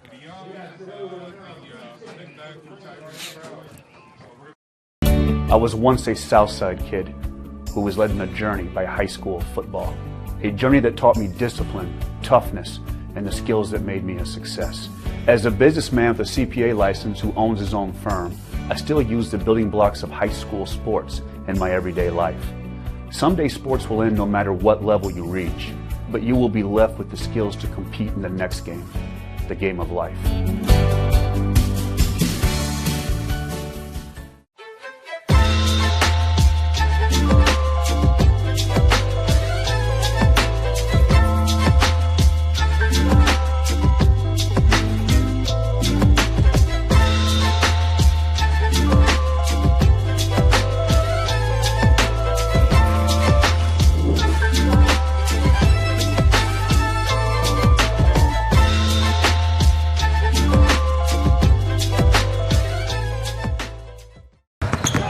Here at Always 100, we have different things that we provide each week with our elite training. working on things that can help them get a scholarship in the future if they don't have one right now. Watching skill development, helping kids get better, understanding what it takes to get to the next level. Catching and shooting, working on ball handling. In the last 5 years, we had over 200 kids that's able to play basketball at some places from the NAIA, Division III, Division II, or Division I level.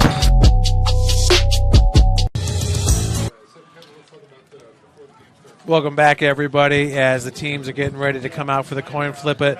Joe Walburn, tell me, what are your keys to success for the Bishop Dwenger Saints? Keys tonight for Dwenger on offense is making sure you get 38 and white blocked. You don't have your right tackle, Isaac Lehrman, so you've got to be cognizant of where Keel is.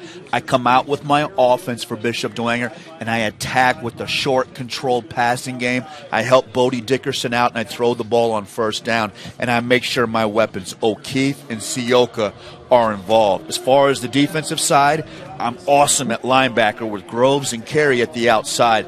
I roll them up. I roll into a 5-man front.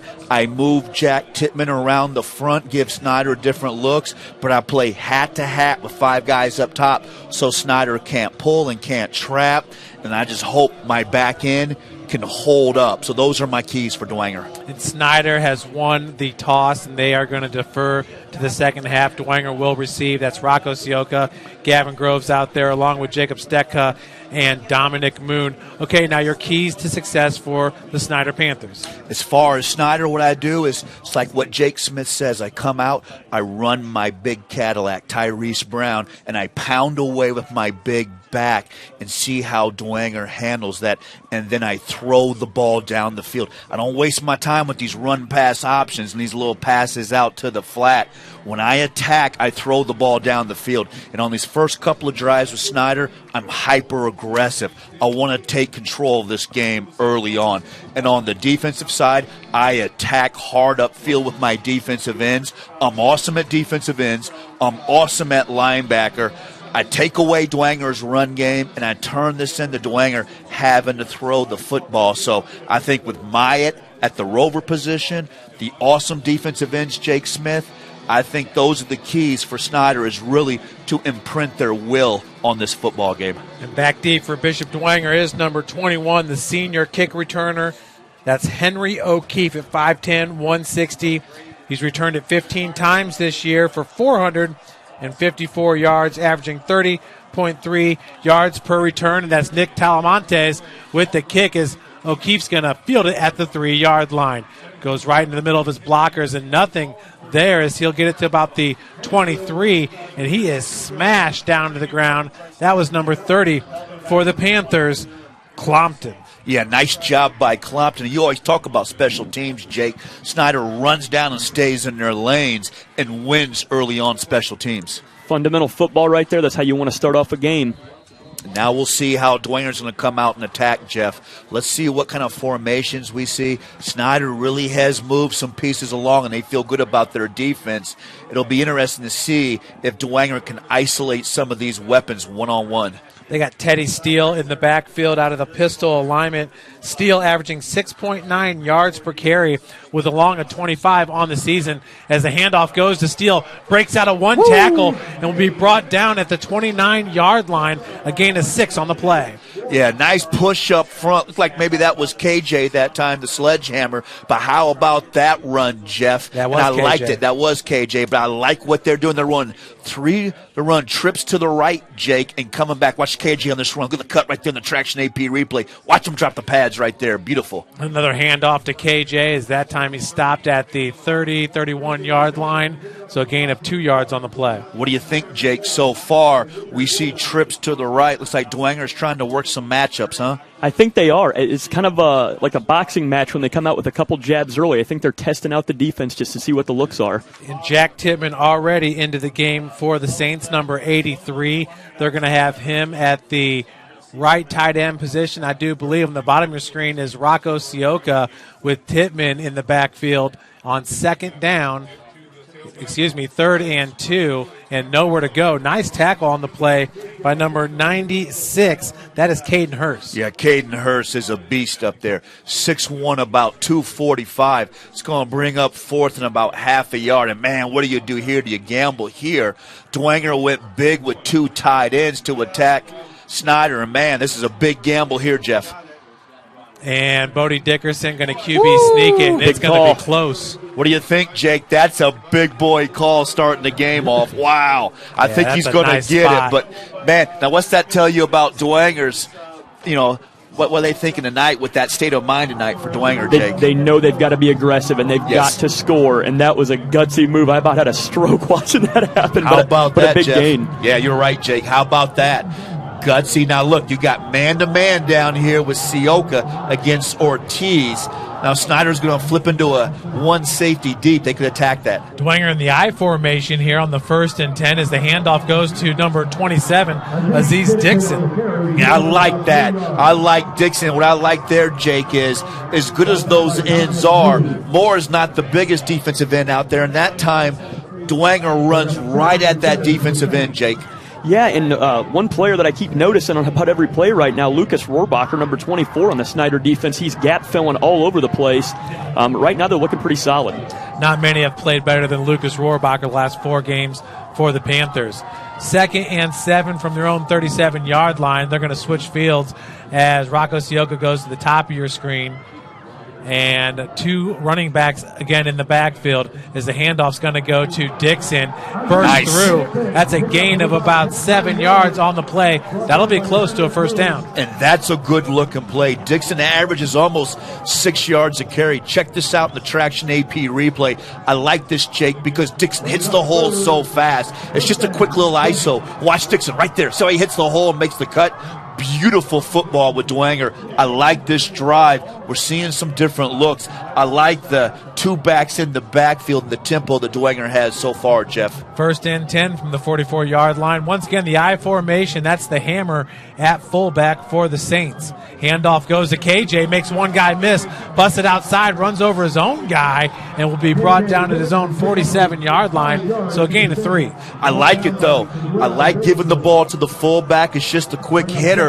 Snyder's slow to react with their linebackers, and KJ gets a pretty good carry there, Jake, on 1st down. He does, and I love seeing this I formation. Here's one thing that I always try to go back to when I'm thinking of offense is we try to put all these mentalities and these different passing concepts and these different looks.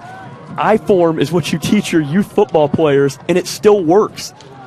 Yeah, it looked like if KJ would have cut it to the inside instead of trying to go around his blocker, may have had some more success. 2nd down and 5 now from their own 49-yard line. 2 wide receivers on the bottom of your screen. That's a screen to Rocco Sioka, and he'll take it to the 45, the 43-yard line. That's another first down for the Saints. I like it. Get your big dog the ball early on. 6'6", 210 Sioka out there on the wide receiver screen.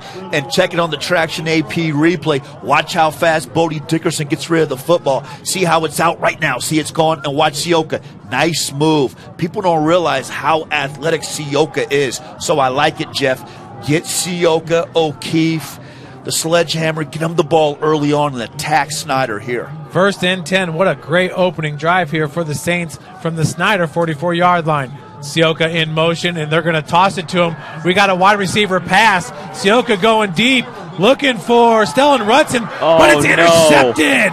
That's number 7 for the Panthers, Quincy Myatt, with another interception against the Saints. I love that play call right there. I love it. But, man, you've got to tell your guy, if you're looking down the field for 5 seconds, throw it away, man. It was not there. You got to know better than that in that situation. Yeah, and if you're going to miss, you got to miss long. But how about Myatt? He's just made play after play all year long. 6 feet, 190, runs back and makes a great play. I thought they might get a pass interference for a moment, but Jake's right, got thrown away. But you see where he threw it? You got to miss long. Look at Myatt go get that beautiful play by Quincy Myatt. I see you, Quincy Myatt. First team, baby. You are first team all conference, Quincy Myatt. So it's Hopper coming out 1st and 10 from the 20-yard line as the handoff goes to Tyrese Brown, just working his way through that scrum. He'll fall forward to about the 24-yard line, gain of 4 on the play. And you're right, Jake. That's a shame on that drive because really Dwenger didn't need that trick play. I mean, they got a little bit impatient, didn't they? They were moving the ball down the field. That was a really orchestrated drive, and I love it. It's a gutsy call here, but I'd like to stay with what was working. Handoff this time goes to Brown again. Ball's forward to about the 27-yard line, gain of 3. Does a nice job of staying in the hole, but early on, Dwenger's having some success plugging that. Now, here's a big third down for that Dwenger defense. You would love to get a stop here and get off the field. Be 3rd and 3 from their own 27-yard line. Hopper with Brown in the backfield. That's Juarez on the bottom of your screen. He's being guarded by Henry O'Keefe. Hopper looking to his left. Now goes to Juarez, looking deep. And man on man, he makes the grab. Oh, my goodness. This is going to be a 73-yard touchdown to Kamari Juarez. Well, there's nothing wrong with Juarez, Jake, but how about that ball placement? Hopper looks off again, but did you see that ball placement? I love it when they leave the Lamborghini in the pocket, and the Lamborghini is out of the garage early on. How about that ball placement, Jake? That was a quarterback matrix deep ball right there. Oh, my goodness. I see you, Luke. What a ball. My goodness, what a ball. And how about Juarez, Jeff? Just fighting off O'Keefe. O'Keefe is a baller out there. O'Keefe's playing both ways for Adam Lee, but Juarez, just like the last matchup, makes another big play down the field. Brian Peterson in for the point after. Snap is high. Peterson catches it off the holder's hands, and he's still going, but he'll be brought down. So the PAT fails. Snyder up 6-0. Joe, take us through this play. Man-to-man on the outside. Look at how tight O'Keefe is by on the screen. You see that? O'Keefe's too tight. Juarez is already by him. Look at the ball placement right in the outside shoulder. Beautiful passing football. That's what has made Snyder such a different beast to defend. Henry O'Keefe has to understand on 3rd and 3, 3rd and 4, you got to back up. If you're going to play that tight, Jeff, you've got to get a good bump and run and throw him off that route. O'Keefe doesn't get the bump and run. Juarez shows you that deep speed, and Luke Hopper is a master with that deep ball. And I want to say this too, guys. That is a fade route across the wide side of the field. He was on the far hash. That's a tremendous throw. That's why Luke Hopper is a tremendous Division I prospect, Jake. That was such a D1 throw, and it's such just beautiful footwork. Shifts his eyes, lobs it out there, and gosh, the mental concentration to bring that thing in with a little bit of a hand battle going on out there. Juarez, what a stud. How about Juarez, though, Jeff? I mean, how good is he in traffic catching the football? Kamari Juarez winning the one-on-one battle. And I'll tell you guys what, he had a career night with 162 yards on October the 8th. He's already got 73 yards, and we're just a few minutes into this game. And what a big swing that was, because you felt like Dwenger was having some success on that first drive. So once again, it's Talamontes as that will be out of bounds. Dwenger will have the ball 1st and 10 from their own 35-yard line. Now a little bit of danger time early on for Dwenger, Jake. This is a big drive, and I agree with you. I get back to what I was doing early on. Yeah, just continue to chip away. It's so early in the game. It was so unfortunate how that went down there inside the 30 on the other side with the trick play, but yeah, just get back to what was working. The run game, shockingly, as much as I wanted to talk about the Dwenger pass, the run game is there, and a lot of those two-back sets, like Casey and Jeff had mentioned, it's a lot of fun to watch. Stick to it and get this ball moving down the field. And I liked it when Dwenger went to trips and had one-on-one with Siaka and Santiago Ortiz. Now, Ortiz played a lot better this year, Jeff, but he's only 6 feet 160. Siaka goes 6'6". See the man-to-man down here? That's something you could attack if you're Dwenger. Big KJ in the pistol alignment here for the Saints on 1st and 10. He'll take the handoff, and he's hit in the backfield. Getting after him was number 17 for the Panthers. That's Amarion Moore. I tell you, Moore is so good at that defensive end position. Moore only goes about, $190? But, man, watch this in the Traction AP replay. Watch Moore from the left. Look at that, boom, blows to the block. Beautiful football. Pad levels drop there, and that's a tackle for a loss by Amarion Moore. These defensive ends for Snyder, Keel on the right side, Moore on the left, they squeeze everything down, but still have the ability to keep that contained. Loss of 1 on the play will bring up 2nd down and 11 for the Saints. Once again, now 2 in the backfield. That's KJ as the tailback. Is that going to be Jack Titman as the fullback, 3 yards off the line of scrimmage? O'Keefe in motion, and they're going to go to another wide receiver screen.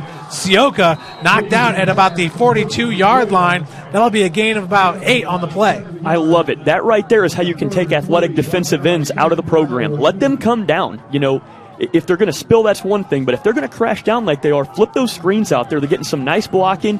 Dink and dunk down the field. Get your rhythm back. That's what they need right now. That was a nice play on the traction AP replay because Sioka comes back and gets it. And how about O'Keefe throwing a block? So here we go, Jeff. Big third down here. 3rd down and 3 for the Saints. Trips on the tops of your screen and a quick pass. That's complete to number 10 for the Saints, Sam Campbell, for a first down. I'll tell you guys what, he walked onto the field about 2 seconds before that ball was even hiked. Yeah, he did. They called his number, and he goes in his slot and makes the catch. But there's your short, controlled passing, Jake. Yes, absolutely. 1st down and 10 now from the Snyder 49-yard line. Once again, empty backfield. Flushed out of the pocket is Dickerson, and that's what we've talked about, what we love about him with a gain of 5 yards. He can get himself out of trouble so quick. That's a great run, Jake, because when Dwenger goes empty, Snyder's blitzing their middle linebackers. If you watch it in the AP traction replay, watch how Dickerson identifies. Look at Snyder's linebacker sneaking up. See right there? Woo, he barely got it. That was Houdini getting out of that one. But Dickerson's so good running the football. But you see Snyder make the adjustment. When Dwenger goes empty, Snyder is going to blitz those middle linebackers led by Moon. That was Lucas Rohrbacher with the tackle. So KJ now out of the pistol. Handoff goes to Titman and gets off the first tackler. That's going to be a gain of about 1 to 2 yards on the play. I would really love to see something from Dwenger here, and with Dickerson being as mobile as he is, with giving him an option, maybe if they're going to send the defensive ends on him like that, maybe he can pull that ball and run. These ends are crashing hard, and they're not afraid to show. They're sending the farm right now and putting the pressure on. They are. They're blitzing, Jeff, and they're blitzing the ends and the outside backers and also some of the inside backers. So you're right. You know, you love the play action, but you might just be able to get Dickerson a quick snap and maybe something over the middle till you're tied in here if you're Dwenger. Now Zion Green in the game for Snyder as Rohrbacher leaves. Campbell in motion. They're going to hand it off to Campbell, trying to get around the right side. Nowhere to go. Coming up to make the spot is Clopton. Clopton, great play from the outside backer position. And I don't like that play call, Jake. Yeah, the orbit motion there was a little bit weird. I think they got a little too fancy, but they're in this thing, man. They're moving the ball. Let's see what they do here on 4th down. So it'll bring up 4th down and 4 for Bishop Dwenger from the Snyder 43-yard line. Dickerson with the pooch punt, and that's going to be a good one as it bounces and rolls. You got to get away from that if you're Snyder, and that's a touchback. Barely, though. Yeah, and the pooch punt there, I would have gambled there. I've got Sioka, I got O'Keefe. I'm on Snyder's, 43? 43. 4th and 3. I got to gamble there. I got to work the man-on-man matchups. I go trips to the right, and I either put O'Keefe and Sioka on the left there, Jake, and I work that matchup. We saw them have success, hit Campbell from the slot with that matchup, but I don't like that. I gambled there if I'm Bishop Dwenger. Tell you what, that was a good hustle play by Sioka. He missed that by probably 3 inches of saving that from going into the end zone. So the Panthers come out. Last time it was a 73-yard touchdown to Kamari Juarez. This time 1st and 10 from their own 20. They hand off to Tyrese Brown. Woo! He's got room to run. Brown with a gain of 5 yards. In on the tackle is number 30 for the Saints. That's Adam Lee. How about that time with Brown, the Cadillac? See how fast he identifies that hole, Jake? And then when he has to speed up and drop the clutch, he has the ability to do it. He has such a great feel for the game at that tailback position. Yeah, that was 34, Gavin Groves with the tackle. So now 2nd and 5, and we got a flag on the play. I think you're going to have a false start this time. Oh, now you're going to have encroachment. So that's just lining up. And what that is, Jake, is Dwenger lined up in the neutral zone, didn't they? Or maybe even bumped a Snyder guy. Yeah, I'm wondering if his hat was over the ball maybe, but gosh, that's a bummer. Yeah, you can't have those mistakes if you're Bishop Dwenger because you can't give up the yardage against an offensive line and a back this good. And just like Casey said, you see Ashton Scary out there at the right defensive end position as Tyrese Brown continues to carve up yards all the way to the 39, gain of 9 on the play. This is vintage Tyree Brown. Watch this in the traction AP replay. This is what his high school career has been all about. He gets the handoff behind a big offensive line. Watch, he identifies the hole right there. See the little cut there? Boom. Look how he gets back through it, drops the pads, gets down the field. Beautiful way of running the football. I love Tyrese Brown's feet and his vision. Keydrell Billingsley and Kamari Juarez. That pass is intercepted by Henry O'Keefe. There was some miscommunication there as O'Keefe takes it all the way down to the 6-yard line. He jumped it. There's payback. When Henry O'Keefe got burned by Juarez, I saw Coach Garrett tell Henry, you owe me one. That time, that's an outside slant by Snyder, and Hopper didn't see how O'Keefe, Jake, jumped the route that time. That's a huge play. Check it out, the traction AP replay. See how O'Keefe jumps the route right there? Comes off the far wide receiver, and I'm sorry, he jumps the out from the inside slot that time. That's a tremendous play by Henry O'Keefe, and that's where Luke Hopper has to watch that because O'Keefe bait him that time and jumped the inside out to the slot. Huge turnover, Jake. Goodness. First and goal from the 7-yard line for the Saints. Jack Titman in there. Handoff goes to KJ, following his blockers all the way to the 1-yard line. He's going to be tripped up by Quincy Myatt. There's great feet to the outside right there, and this is definitely scoring time right now for Bishop Dwenger. Gosh, that interception back there just read him off his outside shoulder at the last second and turned the burners on. That was incredible. Henry Keefe is a tremendous high school football player. I would argue, Jeff, one of the most underappreciated players in our area. That was a tremendous heads-up play to get that interception. Now big Jack Titman in the backfield now, Jeff. On second and goal from the 1-yard line, Titman, that's a no-brainer right there. Slams it in for 6. And give the credit that one to Henry O'Keefe. Jumps the inside route on the slot, makes maybe the biggest interception of the year for Dwenger, and now you feel like Dwenger is back in the game. They line up a big Jack Titman at fullback that time, and Jack just slams in there, and the Sledgehammer gets the touchdown. And boy, we got ourselves a game now, boys. Yes, we do. Dwenger trying to take the lead here with a Joe Belanda PAT, and it's up. And it is good. Saints up 7-6. Incredible. Big-time players make big-time plays in big-time games. No doubt about it. Big Eye Fish has been around the Fort Wayne, Indiana area for generations. Like their Facebook pages for updated promotions. Enjoy the best fish in Fort Wayne in a family-friendly environment at Big Eye Fish. That Kelly Automotive Group. We are Indiana's #1 automotive group with over 1,000 new vehicles and 500 pre-owned vehicles to choose from. Please visit drivekelly.com. Simple, transparent, reliable. Tom Steel Tire has been servicing the Fort Wayne area for over 40 years.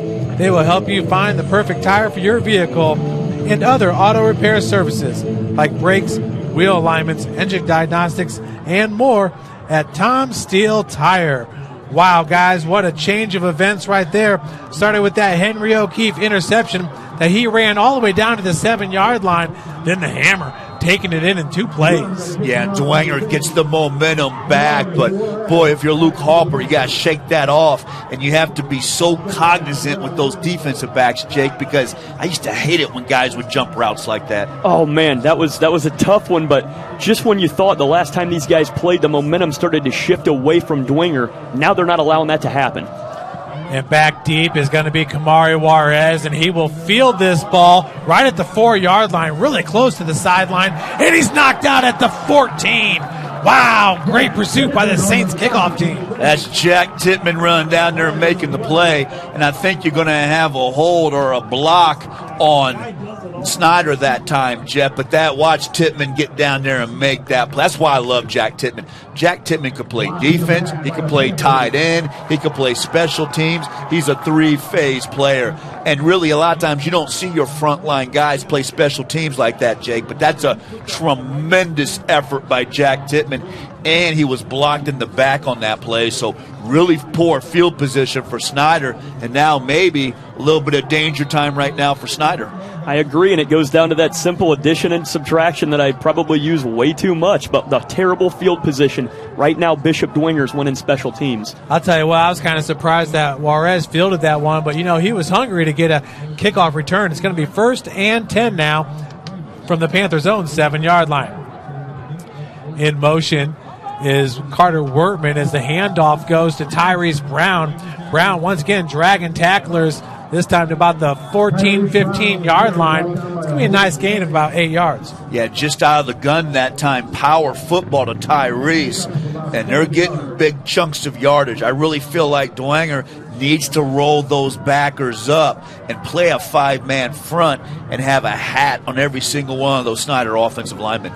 He's 2nd and 2 now from the 15-yard line. Brown nowhere to go. Nice. Big stuffing it for the Saints there was number 47 coming in from his linebacker spot.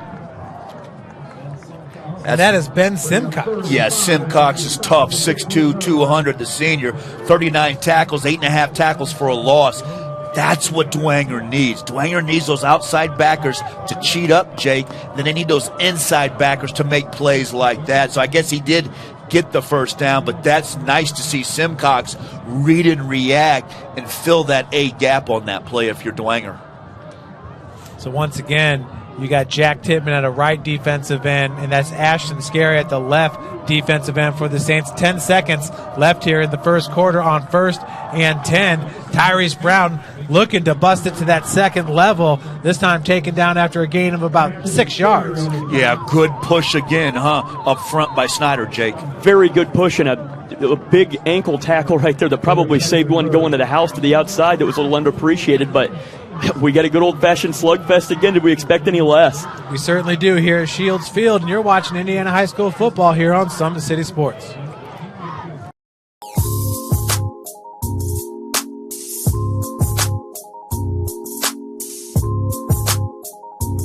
There are tons of benefits to using compression therapy, but my favorite are speeding up muscle recovery, reducing swelling and inflammation, and improving my athletic performance.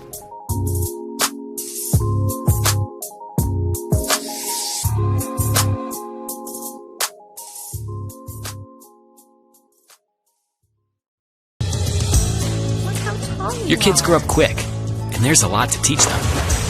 Some lessons they won't pick up in school. Some they'll learn the hard way. But when it's time to give them the keys to their finances, we'll be there to help. With their first checking account and the tools they need to make sense of their money. And even though they're off on their own, you'll be able to check in to see how they're doing. Raising your children is important, and teaching them about money is a big deal. So ProFed makes it easy. Federally insured by the NCUA, Equal Housing. Welcome back, everybody. It's going to be 2nd down and 4 from their own 24-yard line for the Panthers. On the bottom of your screen is number 80.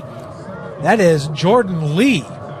Tyrese Brown, they're going to fake the handoff, play action pass. Hopper's going to keep it himself, breaks the line of scrimmage, is pushed out right at the sticks. I think he might be a bit short. Yeah, good decision to get upfield and get the positive yards. And I got a couple scores for you, a couple surprises. Northridge 7, Leo nothing in the second quarter. So I'm surprised by that. And Eastside 7, Bishop Lewis 3. So couple of surprises early on. We'll see, man. I tell you what, you got to love Indiana high school football because a lot of times we just don't know what's going to happen in these games, but a couple surprises early. I don't know what it is about that trip to Northridge, but Leo, they'll be waking up here soon. 3rd and 1 for the Panthers. Brown following his blockers. And he gets to the outside. Got a man one-on-one, and great downfield blocking by Jordan Lee as Brown is taken down at the 47-yard line. Guys, that's a gain of 20. And watch this on the AP traction replay. Watch number 15, the tight end, Ferguson White for Snyder. Watch how they double the defensive end here. Check it out. Here comes Brown. See how they pull? Boom, how they collapse that beautiful block by Ferks. I see you, Ferks. That's how you block as a tight end. And I'm telling you, you've got to play 5 hats on that offensive line. They're too good pulling. 1st and 10 now from the Snyder 46-yard line. Hopper, once again in trouble, just tucks it and runs. He'll be taken down at the 49 after a gain of 2. He wanted Jordan Lee that time, Jake, but Teddy Steele did a nice job on the coverage. He absolutely did. Great idea to bring it down, and luckily he didn't get too much contact as he got down there on the turf. Good coverage by Dwenger. If Dwenger can cover those receivers, Jeff, man to man, they have extra guys they can deploy in the box. So nice job by Teddy Steele. Now Halpert 1 second. Look at the man-to-man coverage up top and below. It's Ferks in motion off the left wing. Handoff goes to, that's Langston level, cuts it back, and that'll be a gain of about 4 yards on the play. Beautiful cut. I just feels like Snyder continues to run good backs in. That's a great cut by Level to get positive yards on that. So here's a big money down now for Snyder. Yes. Ferks is going to enter, and Kedrell Billingsley comes in. Is this a passing down here on 3rd and 5? Yeah, I think so. They bring Billingsley in, move the big tight end out. So I think they're going to try to attack some one-on-one matchups here, Jake. Carter Wortman at the right tight end position here on 3rd and 5. Halpert looking to his right has Billingsley, and that is going to be a catch. Way. That's Kamari Juarez, 52-yard touchdown. Wow. I mean, that was absolutely incredible. So, wait a second. Was It's Kamari Juarez even hurt, or did we just put that as a decoy this week in the report, guys? Come on. Unbelievable. Well, what happens there is Juarez is man-to-man on Henry O'Keefe again. Henry has got to either bump Juarez to the line of scrimmage or he has to back up, or Dwenger has got to bring a safety over the top.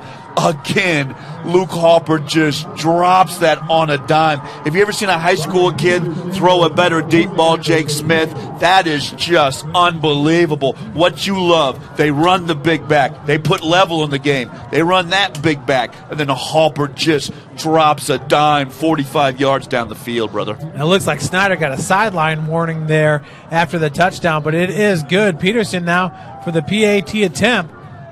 His team up by 5. Oh. I think you're right, though, Jake. I think somebody might have deked us with the injury report with Juarez, and we kind of watched him warm up, and it looked like he was kind of moving around gingerly. Maybe he was just, tell you what, maybe he should go out to Hollywood with some of that acting, but wow. You talk about the ability to stretch the field. To me, that's when Snyder's offense is at its best. Halpert has a phenomenal arm, and you see how he put that ball to the outside shoulder? It really wasn't that bad a coverage on O'Keefe, but you better watch out and back up because Halpert will drop a dime on you. Now a 25-yard PAT attempt for Peterson. And, once again, Peterson is gonna have to pick it up. That's a fire play. Nowhere to go. So Snyder up 12-7. Wow. That's just a complete terrible snap right there. Went a little high and then mismanaged there by the holder. And it's terrible because with Talamentez, it's usually like it's almost like it's automatic, and I know that they like to switch in and out of their kickers. And man, it's shocking to see the difficulty with the special teams tonight. You're right. And if you're the holder, Jeff, I used to hold. Whenever I held, if I caught it pure on my knee, it's going down. You going down. The only time I got up and ran with it is if it took me off my knee.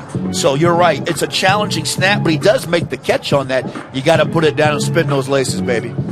You're invited to join ProFed Credit Union, where we get to know you to better serve you. Sign up online in 5 minutes or stop by a branch. Join ProFed today and start owning your financial future at profedcu.org. At Ottenweller Contracting, we invest in our customers by providing peace of mind during the entire process from bid to build. Visit OttenwellerContracting.com. Wow, guys, what? Those are the 2 big-time receptions by Juarez, and he is totally turning into the Saints killer. He is. It's just Juarez and O'Keefe, Jake, going at it. It is, and if I'm Luke Halpert, my mailbox is probably falling over at home from the D1 letters that are in that sucker right now, because this is a clinic right now. Unbelievable. That's right. This is the tape you want to send out, just dropping dimes. The Lambo is out rolling around the neighborhood, baby. There's another one kicked towards the sideline, and that is received at about the 13. Woo! And taking it, looking to go to the house for the Saints. That is Teddy Steele. Wow, can Teddy pick him up and put him down, boy? Teddy's got some dogs rolling down the field that time. I see you, Teddy Steele. That's how you return a kickoff. You want to hit that seam as fast as you can. He found the seam and he hit it in full off to the races, and this is something that people overlook a lot, the special teams game. the control of the ball, the placement of where you are in your starting field position. And Dwenger is winning this in all facets right now. They are. And look how quick Teddy hit that in the Traction AP replay, Jeff. You see how he's 100% full steam up the field and just hits that seam. But you're right. Great field position. And now Dwenger can attack here, and you got some man-to-man coverage. 1st and 10 from their own 47-yard line. Handoff goes to Dixon and nowhere to go. Dominic Moon helps clean it up. Their first was number 22, Talamantes. Yeah, Talamantes. Let's take a look at that in the Traction AP replay. And look at that Snyder linebacker play. Now, Dixon has to stay inside in the hole for that play to be successful. But let's look, see, boom. You see how fast Talamantes and then Moon read that? That's the key to Dominic Moon. I didn't like Dominic's tape last year, but I love it this year. Dominic is 6'2", 220 pounds. If Dominic can read and react like he is this year, he's going to be a phenomenal college football player for Purdue. Brings up 2nd down and 11 after the loss of 1 yard. Dickerson looking downfield, once again flushed out of the pocket, and he's grabbed and dropped by number 38, Markel Keel. And also give an assist out there, Jake, to Ortiz at the corner position. Ortiz did a nice job on Sioka because Dickerson wanted to let it fly early, but he had to recock it, and Keel fights off the block and gets the sack. Yep, absolutely there. And Snyder, their linebackers right now are scraping so well and gap fill and contain, and then that late punch by the D-line, they're playing some pretty good ball right now. Moon is laying down tape so much better this year. Moon comes from a great athletic family. 3rd down and 12. Dickerson looking for the wide receiver screen, going deep now, and throws into double coverage. They're going to call PI, as that's another interception, this time by number 4, Dorian Rogers. Now, I'd be upset if I'm Dwayne. They're going to talk about this. That should be pass interference. Let's see if they're going to call it. Looked like the wide receiver got knocked off his route at the end. I wouldn't have thrown the ball. It was double coverage in the Traction AP replay. Dickerson loads up and lets it fly. You got double coverage. You can't throw that. But that's pass interference, isn't it, Jeff? He knocked him off his route. I totally agree with you, or disagree with you. Their feet just got tripped up. When I saw it in real time, that looked like a clean play. I'll show it to you again, Joe. Okay, let's take a look at it again. I thought he knocked him off his route before the ball got there, but let's take a look. Yeah, that's just where your feet get tripped up right there. And Bodie's lucky. And Bodie's lucky, Jeff, because you know what, Jake?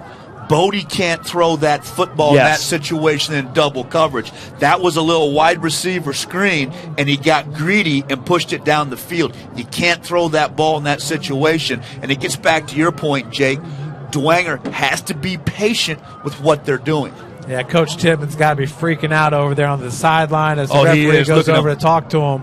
Yeah, he looks about 6'4" right now, the way he's jumping up and down over there. Oh, he's got that chest out. Yeah, no, I'd have been a little upset on that one too. It looked totally clean, and sometimes your feet just get tangled up. Yeah.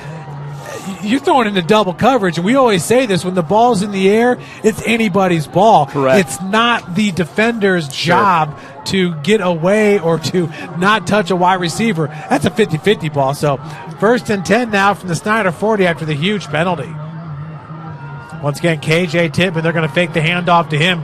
Dickerson has a man. Is that Rocco Sioka? What a beautiful catch. Gets it inside the 10-yard line. I love that, Jake. Watch how fast the ball comes out in the Traction AP replay. Dickerson goes to the play action, but he speeds it up and throws a beautiful ball out there. Watch how fast, guys, this ball comes out. See how it was quick? Boom, it's gone. You see how fast that is? And that hits him right in the separation. That's a cover 2 defense out there. So when you throw that fade, you have to drop it in that bucket between the corner and the safety. That's beautiful quarterback play. Antoine Taylor would be loving that one. 1st and 10 from the 11-yard line. Now Dickerson going to fake the handoff and keeping it himself. And look at him. He just falls forward. That's a gain of 4 yards on the play. Dickerson is amazing under trouble. He's such a fighter. And, just like we said, you never throw a deep ball like that into double coverage. And what's he come back to? Boom, 86 down the sideline for an absolute dot. And just like you said, under duress, he's almost turning these delayed reactions from the defensive line into a quarterback draw. He's keeping the play alive, and this is huge right now. I agree. And Jeff, he has such a good feel for the game. His eyes are always down the field. 2nd down and 7, ball at the 8-yard line. They got Hammer and Aziz Dixon in the game for the Saints. They're going to hand it off to KJ. KJ Titman with the stiff arm. Oh, yeah. In for the touchdown. Hammer not playing with the stiff arm. That's right. I see you, Sledgehammer.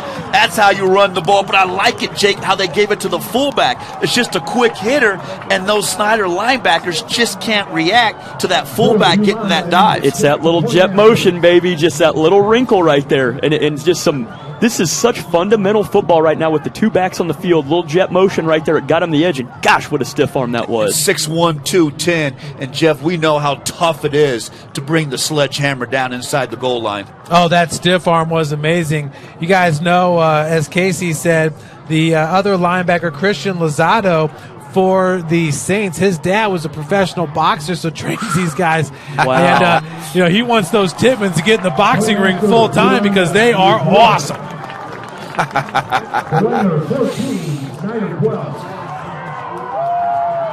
Unbelievable game, man. And I tell you what, feels like a Jeff Mahoney classic is coming, Jake.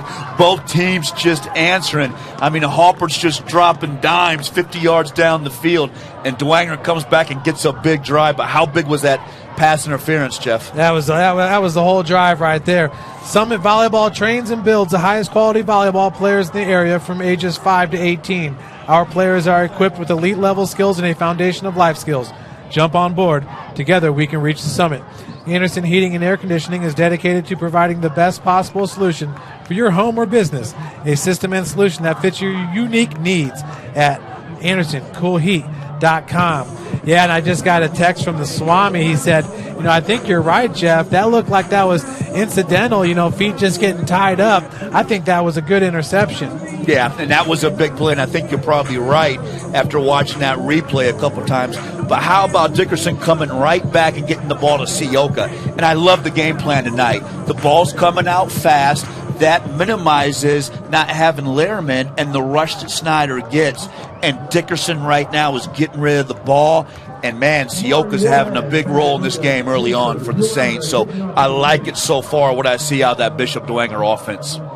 Unbelievable game. So going back deep to receive it is Juarez. That one right off his fingertips, picks it up off the turf, and once again, nowhere to go. Woo! How about this Bishop Dwenger kickoff team? They are all over it. Just great with the special teams. And they got about 7 hats down there, Jake, staying in their lanes.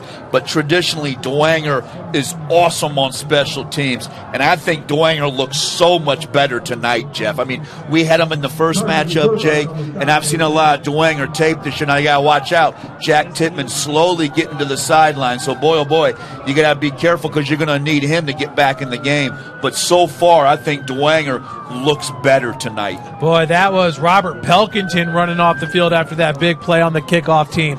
1st and 10 now from their own 17-yard line. In motion, that's Ferks. And Tyrese Brown's going to follow. And he's stuffed!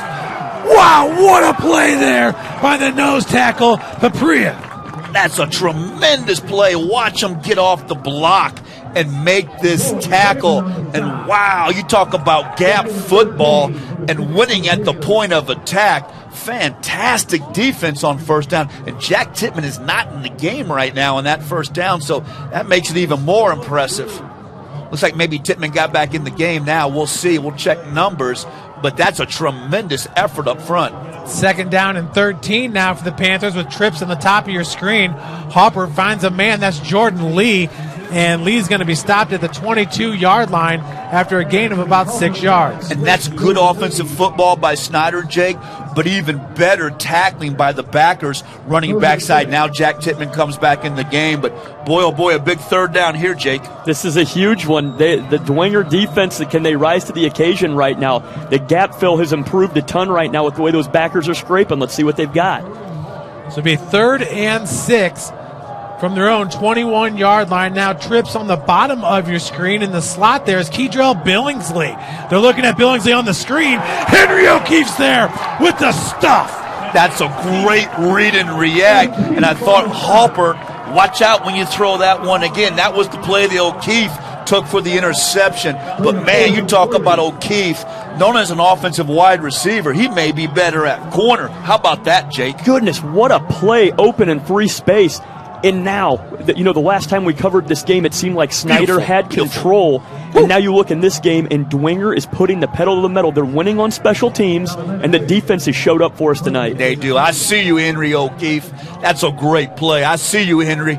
Telemonte is in the punt. He averages 36 yards per punt. Boy, Gavin Groves was right there. Looked like maybe he could have blocked that. Picked up by Campbell at the 33-yard line, and he'll duck out of bounds at the 41. Snyder's lucky. I think if Groves lays out, maybe he blocks that. So now this is a big drive right now for Dwenger here. Snyder, we're going to see if we get another sideline warning. We'll see. But this is a big drive here for Dwenger, Jake. Because, boy, if you could go down and get some points here, man, how big would that be before halftime? But how about Dwenger just accepting the challenge and sucking it up tonight? Absolutely, and it's almost like the tables have turned from the first time that we played. And if Dwenger can score here, man, the pressure's on Snyder. It's crazy to say that, but keep this offense moving the way that you have. And I'll tell you, another mailbox that's probably full right now is Antoine Taylor from the quarterback matrix with new recruits after these two studs are just dealing. I mean, absolute great quarterback play tonight. Now, what was that? Was that a personal foul? And what was on that first down, Jeff? Let's go back to that first down. How big was that on Dwenger to get that penetration to make that stop against that Snyder on first down? And that's number 57, Troy Titman. Troy Titman that made that play. That was a great play off the edge to beat the block and make the tackle. And then you had a late hit personal foul against Snyder. And I'm extremely unhappy if I'm Coach Titman with Snyder because this offense is hot. I don't want to give them easy yards. 1st and 10 from the Panther 43-yard line. KJ in the backfield. They fake the handoff. And Dickerson rolling out to his right has a man. That's the sideline game right there. And making the grab, that's Stellan Rutson. And that's how good Dickerson's in the pocket now. Now, if I'm Snyder, I'm telling my defensive ends, you've got to motor down, man. You can't overrun the edge because Dickerson's so taught well in the pocket by Antoine Taylor. See how he just climbs the pocket right there and drops that ball off. Yeah, that was perfect play right there, and just keep the chains moving. Just keep dinking and dunking and getting your way down the field, and now you're in control of this game. The 2nd and 2 now from the Panther 35-yard line. And in the backfield now, that is number 24, Carter Minix, as we got a timeout going to be taken by the Saints. That's a good timeout. You're a 2nd and 2. You got 5 minutes before the half. Let's get organized and let's make sure that we're going to run what we want to run. So that's a good timeout by Coach Garrett. Woo! What a game, guys. Man, I tell you what. Alive, fellas. Games all across the area, man. Great game. iCryo specializes in whole body cryotherapy, body sculpting, cryofacials, infrared sauna, and compression therapy services. Check out Jalen Smith's signature location on Coliseum Boulevard by Blaze Pizza. Are you ready to do what it takes to put your past behind you, whether it's expunging your criminal record or helping to get your driver's license reinstated? Jolly Law Firm is your answer. Sioka Cleaning and Restoration, providing top-notch commercial cleaning services, including janitorial, water damage, and state-of-the-art disinfecting services throughout Northeast Indiana. Wow, guys, and speaking of Sioka, what a grab he had to set up that last touchdown for the Saints, the 7-yard plunge for KJ Titman. Saints back in scoring position now, 2nd and 2 from the Snyder 35-yard line. Aziz Dixon's going to take it to the 31. I like it. I like Aziz. Hits the hole hard. He has the wiggle if you need it. That's a good-looking play. Couple of updates.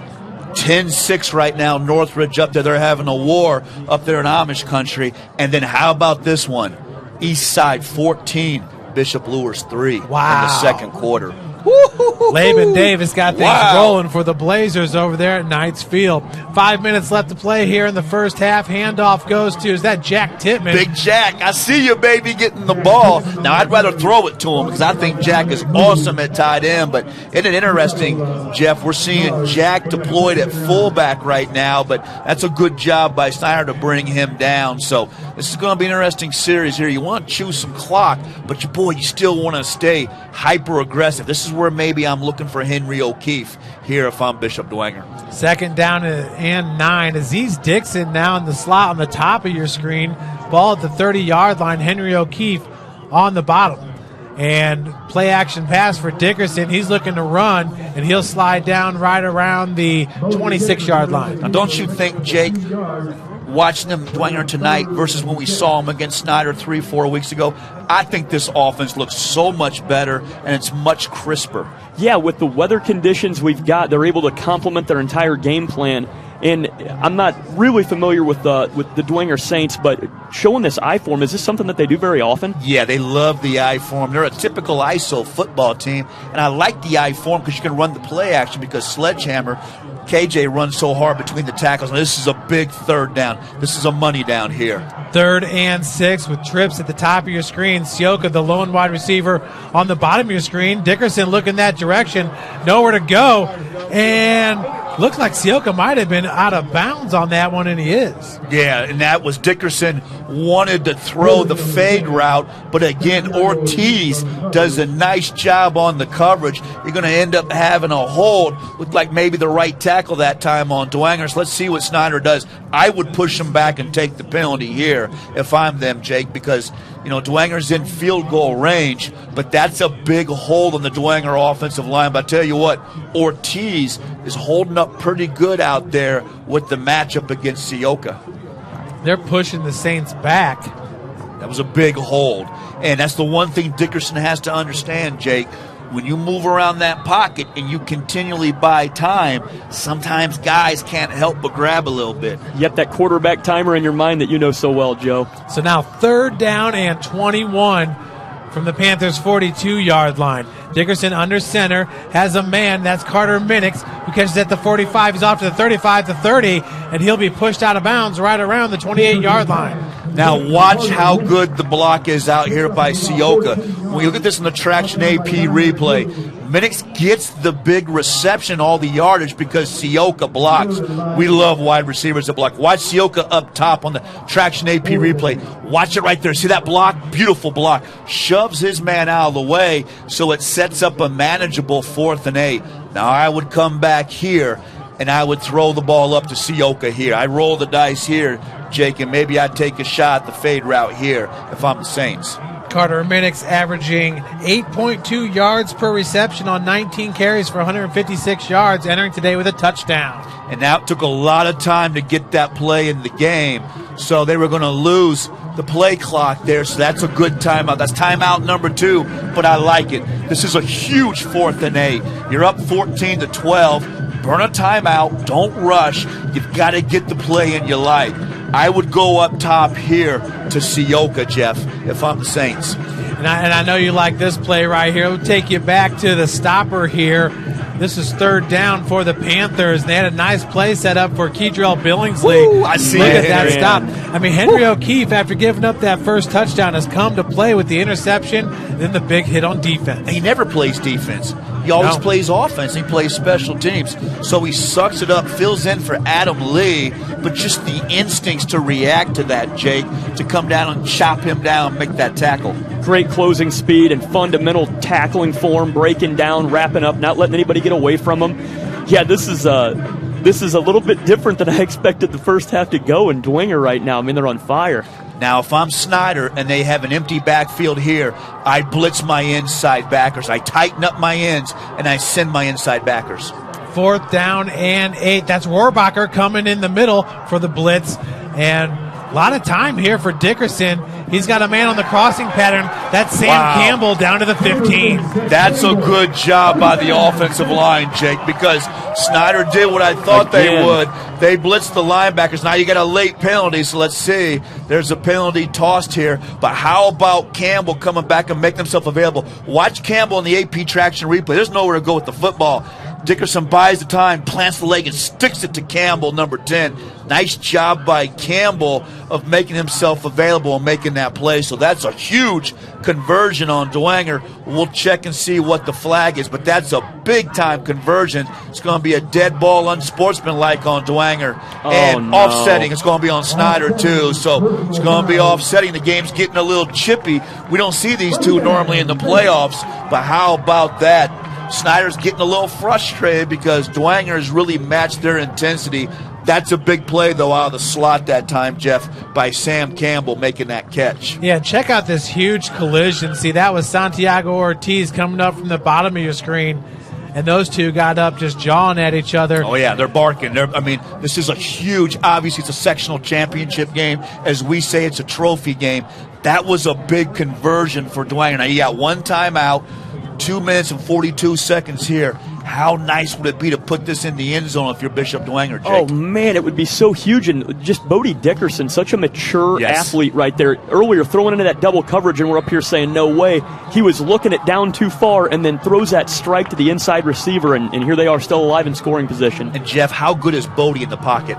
Oh, he's outstanding. So 1st and 10 from the 15-yard line. They gave it to Dixon. He'll be brought down by Dominic Moon. Gain of about 2 yards on the play. And I'll tell you what, going back to the offsetting personal foul calls, that's just Sam Campbell getting up and saying, man, that's all you got? And Santiago Ortiz saying, oh, you'll feel me next play. Yes, sir. Right. That guy's just playing hard. But, hey, Jake, I like that I formation. Dixon's been effective out of the tailback position. It's just like Jeff said earlier, and I think Casey mentioned it on the broadcast. I think 2 backs with these guys works well. You love to see it, and they're also, look at this clock management right now, guys.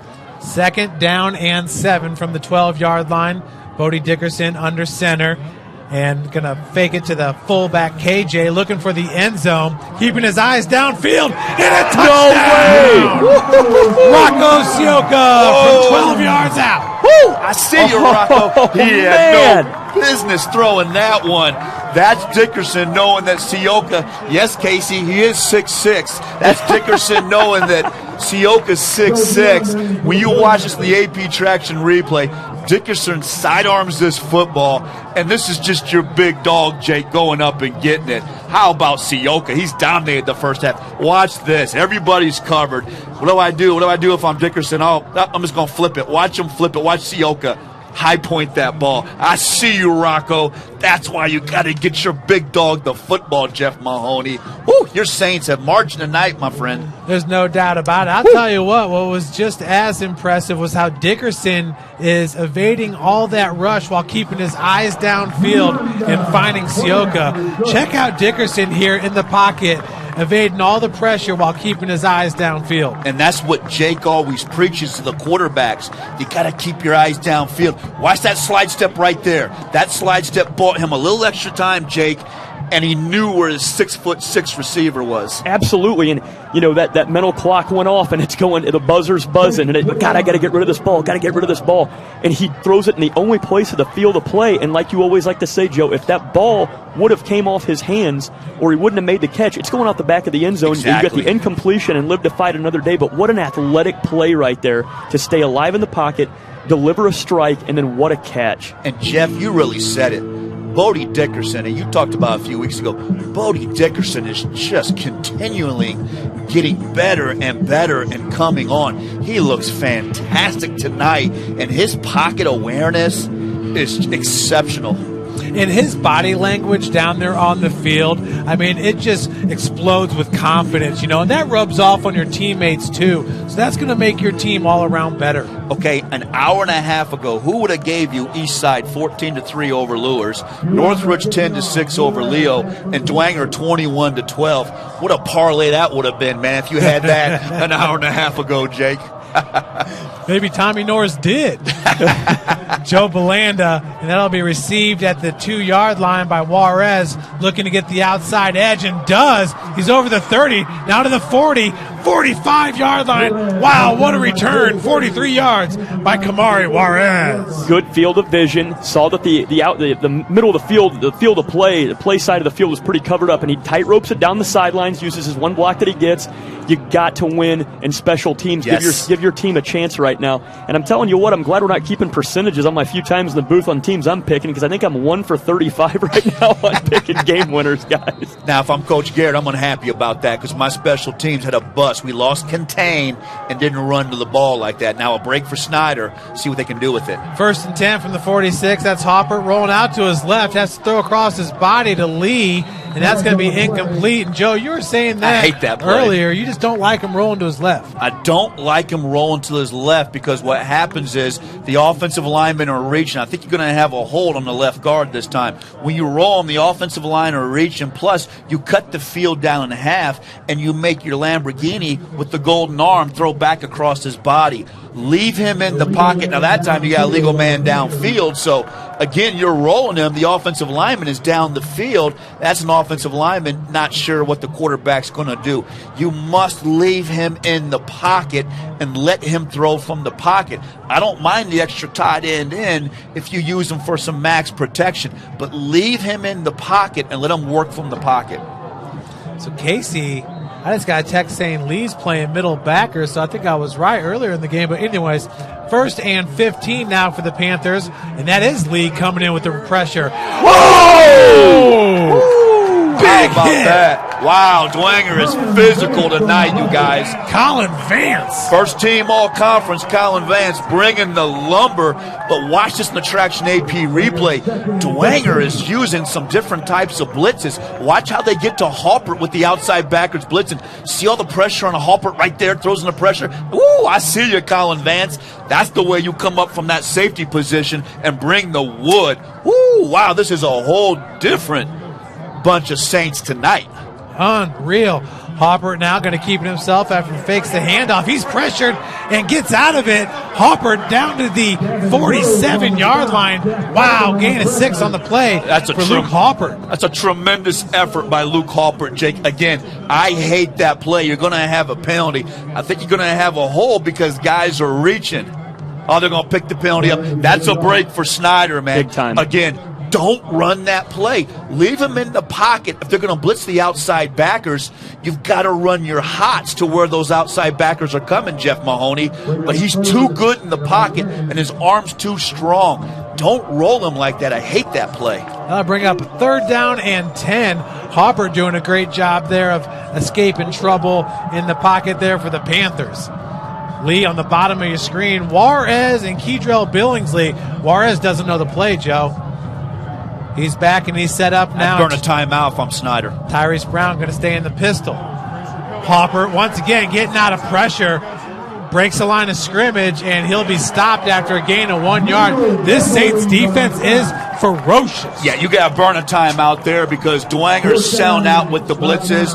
Juarez doesn't know what the play is, but more importantly, the Snyder receivers have to know who's the hot. If the outside backers are blitzing, that inside slot has to take that route up the seam. Watch Dwenger sell out here in the Traction AP replay. See the backside blitz? You got to know who the hots are. Halpert never has a chance on that play. Now, if I'm Dwenger, I guess you're down to 1 timeout. I would have burnt the timeout there and make them punt it, but what a half of football from your Saints, Jeff. That's going to do it for the first half, folks. Bishop Dwenger up 21-12 to start this one. Snyder will get the ball in the 3rd quarter. We're going to take a break, and we're going to talk about this first half action after about this 7-minute commercial break. You're watching Indiana High School football here on Summit City Sports. No, we'll keep it right here with 1.7 on the clock. Snyder using a timeout. Yeah, I guess they had to run that play clock down, so I guess they are going to make him punt it. But wow, how about Dwenger? We thought the pass game would be important, Jake, and man, has it been huge, and it just feels like Bodie Dickerson. Maybe a star is born tonight, and Bodie Dickerson, and that's as far as good as Luke Halpert's been, but how about Bodie Dickerson?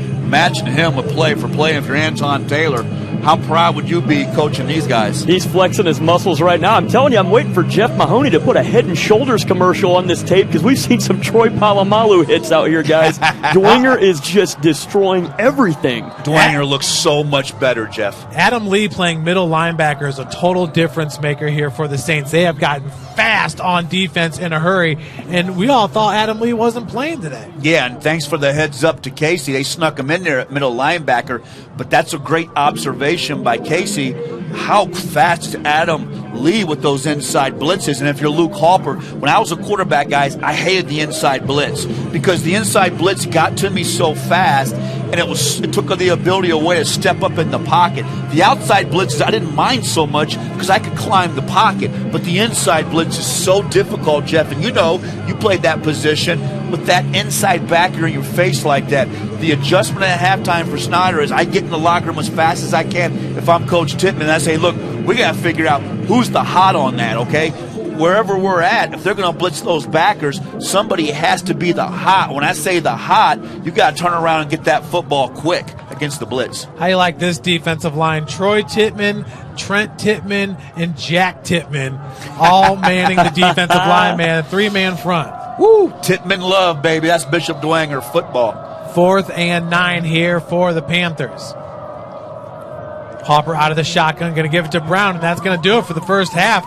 Brown was going to rattle off 12 yards first. Good stop there by Dwenger. So now let's see. If you're a high school football coach, Jake, there's 2 things I measure you on. How hard do your kids play for you? And then the most important thing, who can make the in-game adjustments and the adjustments at halftime, my friend? You're absolutely right. And both these guys, these head coaches are great tacticians. But, man, doesn't this game just feel like these teams just flipped the script? You know, when we covered this game in the regular season, you know, Snyder seemed to have the pedal to the metal for the most part, and they transitioned into the game flow, the timing, the way everything worked out. And right now, Dwenger's doing the exact same thing Snyder did to them. Dwenger came to play lights-out football, and defensively, a lot of fun to watch. Well, one thing you got to remember about that first matchup is Dwenger coming off those 2 losses against Homestead and Carroll. The Dwenger fans were a little bit down entering that matchup. You remember over at Spooler, there weren't a whole lot of people out there. No. It was rainy, but now you got the stands are packed here at Shields Field on both sides, and the Saints have come to play up 21-12 at the break. Folks, we'll be right back after this 6.5-minute commercial break. Welcome to the Summit City, home to the 260s dedicated high school athletes and fans. Each victory and celebration captured by our camera. Treasure the highlights from the Summit Athletic Conference this season, or complete games live or on demand. After all, nobody's more proud to call Fort Wayne home than SummitCitySports.com.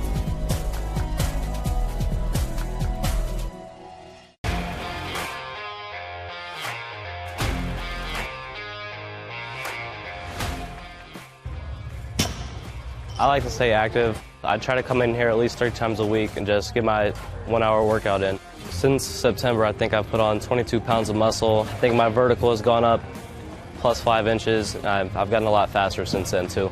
I can hit the ball further. In football, I can push people around more. It's basketball easier, too. Just being stronger just makes everything easier. Brandon started with Jim Rat's basketball training. After one of the sessions, he came up to me and he wanted to know if he could do more. So Brandon started the Edge program in November, in addition to the club training he was doing, because it offers personalized programming for his athletic goals. PSN Performance uses a long-term athletic development pyramid. At such a young age, it's really good for Brandon to set the foundation of athletic development. Since he is in season all year round, he has to be ready for all the physical demands. So he does a lot more strength training, just because in basketball he sprints and cuts a lot. In baseball he's doing a lot of sprinting. In football he does a lot of sprinting and jumping. So preparing him to withstand the physical demands of those games, he does a lot more strength training. I like all the lower body stuff the best. I do goblet squats, split squats, back squat, front squat, a lot of those. Tyler knows what's best for me. He always points me in the right direction. He just pushes me to go harder every day. I was once a Southside kid who was led on a journey by high school football.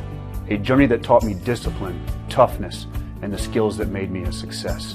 As a businessman with a CPA license who owns his own firm, I still use the building blocks of high school sports in my everyday life. Someday sports will end no matter what level you reach, but you will be left with the skills to compete in the next game, the game of life. Thank you for watching Summit City Sports. To help broaden our coverage, we're asking you to become a monthly sponsor to our Patreon account. We produce weekly highlights and live video broadcasts. When the Homestead girls golf team won its first state title in program history, we were there. When Fort Wayne brought back 3 state titles in cross country, we were there. We believe in sharing positive stories and setting the standard for how high school sports should be covered. Join us and donate today.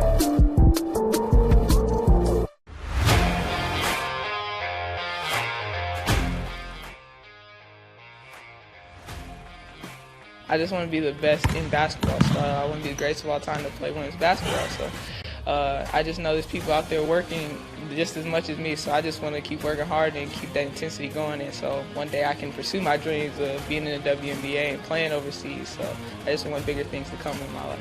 I remember when I started in March, she could do 0 pull-ups. She did have a great 25-inch vertical when she first started. She only weighed 150 pounds. One of our main mottos is do the simple things exceedingly well, and that's where we started. So we started the foundation, building her base, and now we've got to basically the peak of our pyramid of things that we can do with her. So we didn't skip any levels. We did all the basics, and she got really, really good at them, and that's what's led her to become as great as she is at basketball and performance. I've watched her grow, the confidence-wise, the strength-wise, the jumping ability, her footwork. It's really amazing to kind of watch for a girl her size, being 6'3", 6'4", to move like she can move and do the thing and be as agile as she is, along with the strength. Here at Always 100, we have different things that we provide each week with our elite training, working on things that can help them get a scholarship in the future if they don't have one right now. Watching skill development, helping kids get better, understanding what it takes to get to the next level. Catching and shooting, working on ball handling. In the last 5 years, we had over 200 kids just able to play basketball at some places from the NAIA, Division III, Division II, or Division I level.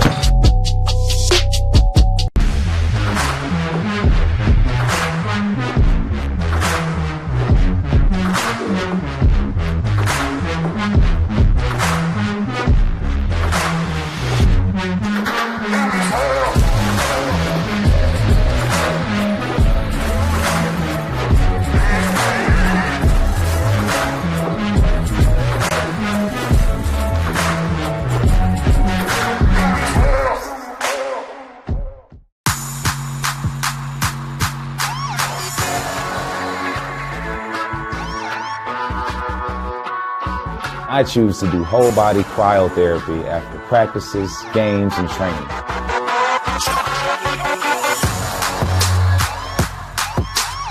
It reduces inflammation in my muscles and allows me to move more agile throughout my profession. I became a believer in iCryo after my severe injury in college at Notre Dame, tore my ACL, and I was looking for ways to recover, ways to get back on the field.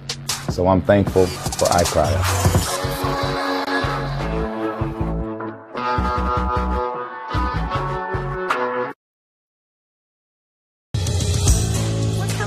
Your kids grow up quick, and there's a lot to teach them. Some lessons they won't pick up in school.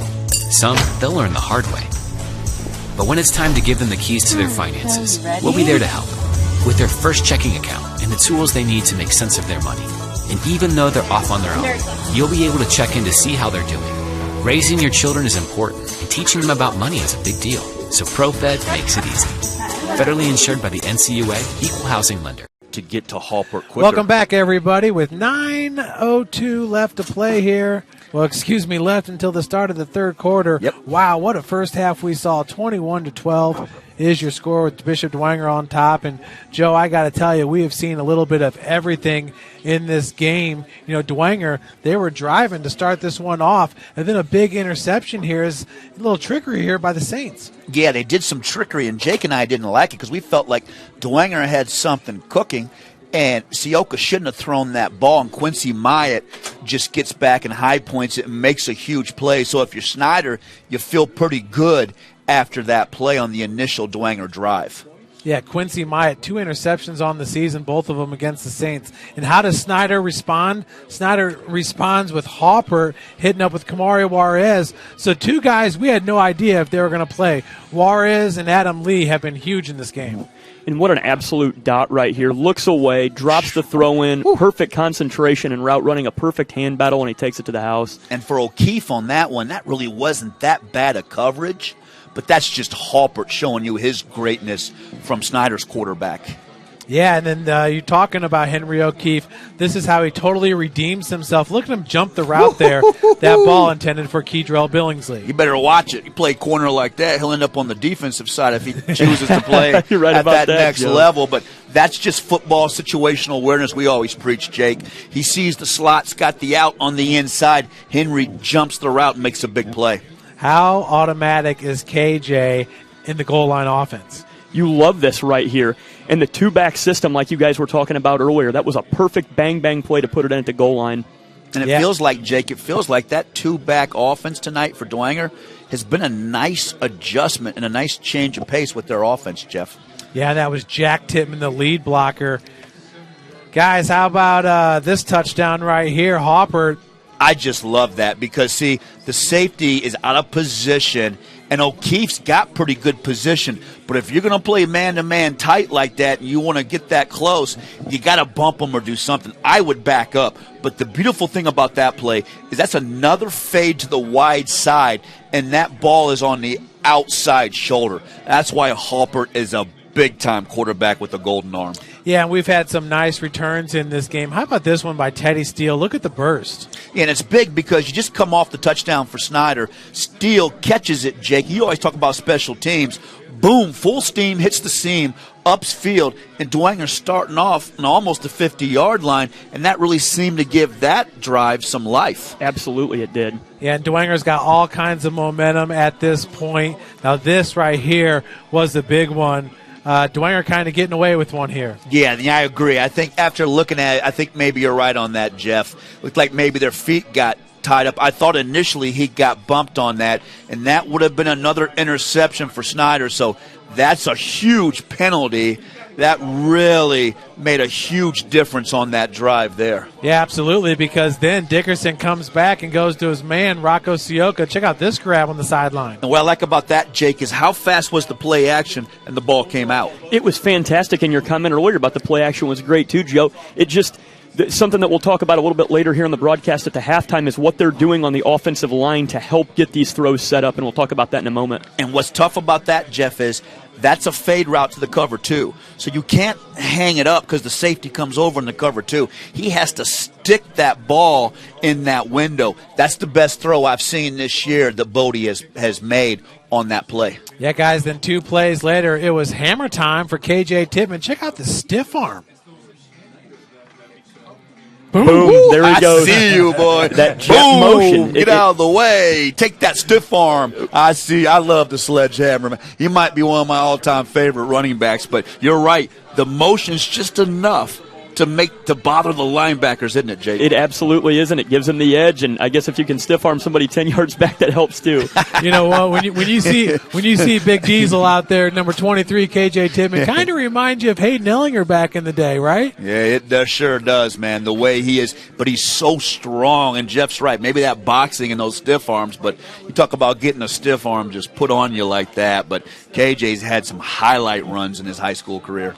Yeah, and this one right here, Sam Campbell's come in and made some big plays on offense for the Saints. But this one right here on the crossing pattern makes the catch, takes a big hit from Ortiz. And this is what we've been talking about all game long. Yes. Is how Bodie Dickerson has been able to maneuver the pocket, keep plays alive, give his wide receivers more time to get open. And it came up big on this touchdown to Rocco Sioka. I mean, Sioka's a big man. Throw it up to number 86. Yeah, and the thing with Bodie is it's his footwork right here. He's staying alive in the pocket at the right time and using just what Joe likes to say. He threw that ball where the only place it may have gone is out the back of the end zone for an incomplete pass. You'll live to fight another day, but when you've got a 6'6" receiver out there like that to go make the big grab, that was incredible. And at the last moment, he slide steps. Now watch this. Everybody's covered. Watch the slide step right there. You see how he slide stepped back inside?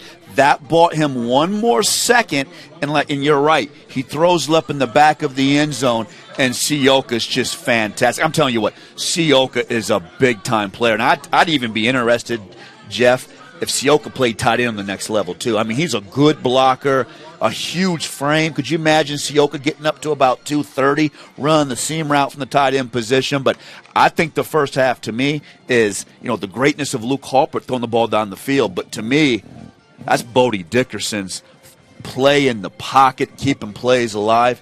And I think that's the difference right now, Jeff, is how awesome Bodie Dickerson has been in the pocket in the first half. Well, I have to agree with you. And you know how I told you about how those CYO boys like to hit? How about Colin Vance here? Boom. Oh, my gosh. I didn't like those. When I used to play, that's when I'd be on the ground, and I'd reach up, man, just check and make sure that all those teeth and everything are there because guys will rattle, man. I tell you what, they'll rattle your fillings, and that time Colin Vance did. Vance, first team all-conference, congratulations, shows you the pads there. But this is the best Dwenger's looked all year. I mean, Dwenger looks 100%. faster. They look more physical. I think the offensive plan now begins to make sense because you're getting the ball to your weapons. What a difference of Dwenger tonight, Jeff. And, Joe, you knew this was coming just with the Felt like changes that Coach Garrett has been making. Big Eye Fish has been around the Northeast Indiana area for generations. Like their Facebook pages for updated promotions. Enjoy the best fish in Fort Wayne in a friendly family environment at Big Eye Fish. Kelly Automotive Group is Indiana's #1 automotive group with over 1,000 new vehicles and 500 pre-owned vehicles to choose from. Please visit drivekelly.com. Simple, transparent, reliable. Tom Steel Tire has been servicing the Fort Wayne area for over 40 years. They will help you find the perfect tire for your vehicle and other auto repair services like brakes, wheel alignments, engine diagnostics, and more at Tom Steel Tire. Boy, Teddy Steele's got some good tires on him, tell you that much. You're invited to join ProFed Credit Union, where we get to know you to better serve you. Sign up online in 5 minutes or stop by a branch. Join ProFed today. Start owning your financial future at profedcu.org. At Ottenweiler Contracting, we invest in our customers by providing peace of mind during the entire process, from bid to build. Visit OttenweilerContracting.com. Liam Ottenweiler and them boys are putting it to Warsaw right now. I got to give it up to them. You've talked about Carroll all season long. And those DNs. Man, and that's what it is. 22-0 over Warsaw with Bart Ball in the first half. Yeah. Woo, man, Carroll might have something this year, boys. That's what's up at Carroll. Summit Volleyball trains and builds the highest quality volleyball players in the area from ages 5 to 18. Our players are equipped with elite-level skills and a foundation of life skills. Jump on board. Together we can reach the summit. Anderson Heating and Air Conditioning is dedicated to providing the best possible solution for your home or business, a system and solution that fits your unique needs. Visit AndersonCoolHeat.com. iCryo specializes in whole-body cryotherapy, body sculpting, cryofacials, infrared sauna, and compression therapy services. Check out Jalen Smith's signature location on Coliseum Boulevard by Blaze Pizza. Are you ready to do what it takes to put your past behind you? Whether it's expunging your criminal record or helping to get your driver's license reinstated, Jolly Law Firm is your answer. And Sioka Cleaning and Restoration, providing top-notch commercial cleaning services, including janitorial, water damage, and state-of-the-art disinfecting services throughout Northeast Indiana at Sioka's, where they also catch touchdowns. Joe, you got some score updates? Got some score updates, some interesting scores in the area. Great football tonight. How about Northridge 10, Leo 6 at the half? So, Goodness. Boy, we love Leo, but Leo's got to suck it up. Leo always seems to play those wars in the playoffs. This one's probably the biggest surprise to me. Last report, it was Eastside 14, Bishop Lures 3. So, of all the games where there was so much talking going on, that was a rematch from last year. But, wow. Jake, how about Eastside, man? Are they playing any of my audio on the bus when they go over there? Every time I say something about a team, they just go up and blow it up, man. B-side, as Casey says. And Jeff's Carroll. Jeff called it after that first week, man. He said Carroll's going to run the table, Joe. Carroll 22, Warsaw nothing. I'm just shocked by that because that Bart It's ball. actually 29-0 now. 20. Well, thank you, Jeff. Goodness. 29-0. I'm shocked because that option game is so difficult to defend. But Jeff's right. How about the Carroll defense? And that may be the biggest story, this year with Leo in the area and Carroll's defense. Carroll's defense was awful. Warsaw had 500 yards rushing last year against Carroll in that playoff game. So how about Carroll? Norwell continues, Jeff. Coach Gerber's 21-0 over Peru. I didn't think Peru had much of a chance in that, but Norwell's just a really workmanlike team that continues to win week after week. Another surprise. I thought they would win, but I didn't think they would do this. At the half, Mississippi 28-6. Man, how many rushing yards you think they got in the first half? I mean, that was your boy, Jake. You love that. You love that running back because his legs were like tree trunks, weren't they, man? For a 155-pounder, Campbell is an absolute beast, and Nelson behind him, the old Pony Express. Well, they're running hard, man. They got to be all over Wayne in that game. So let's see if Wayne can suck it up and get back in the game. South Adams 7-0 over Union City. So South Adams would love to win that and get a matchup with their big rival, Adams Central. Adams Central 28-3 rolling. So I think Adams Central's going to probably roll down to the state championship game. But, Jeff, I think maybe you have an update on the Leo game. Yeah, Joe, you're speaking some old news, man. You got to hop on that Summit City Sports Twitter so you can get all those highlights, okay? Mason Sharon breaks off a 30-yard run. You know, our beast number 2. I love him. Mason Sharon. Then Jackson Barber sneaks it in.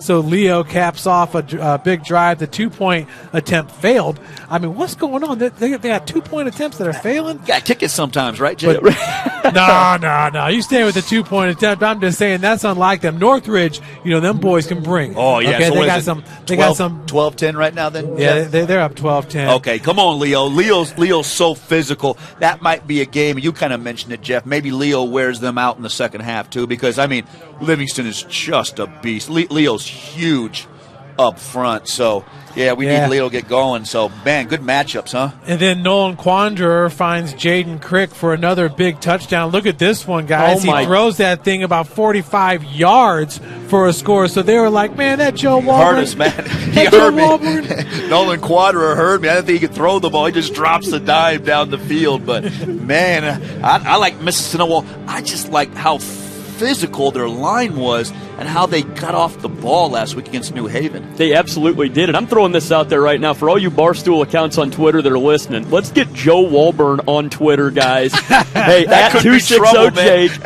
at 260Jake, tweet me. Let's get Joe Walburn on Twitter. This is where he needs to be. I've been promising my wife I would behave after she got that morning gig on Magic, so I got to watch it, man. All right, guys, and we're going to kick off the third quarter here as Juarez takes it at the 7-yard line, has a Dorian Rogers in front of him. Juarez last time had a 40-yard return, takes this one to the 30, and we got a flag on the play. Yeah, you're going to have a hold that time on Snyder, I believe. So let's check the penalty on that. But this is a huge drive for Snyder now, Jake. You know, you're down 21-12. You really want to come out here and do something with this first drive if you're Snyder. And I would come back and I would attack throwing the ball down the field with Luke Halpert. They had success running the football with the big Cadillac Tyrese Brown, but that's going to be a hold, and that's going to pin Snyder back in their own territory, Jake. And there starts that bad field position again. And you know, this game could be closer than we think.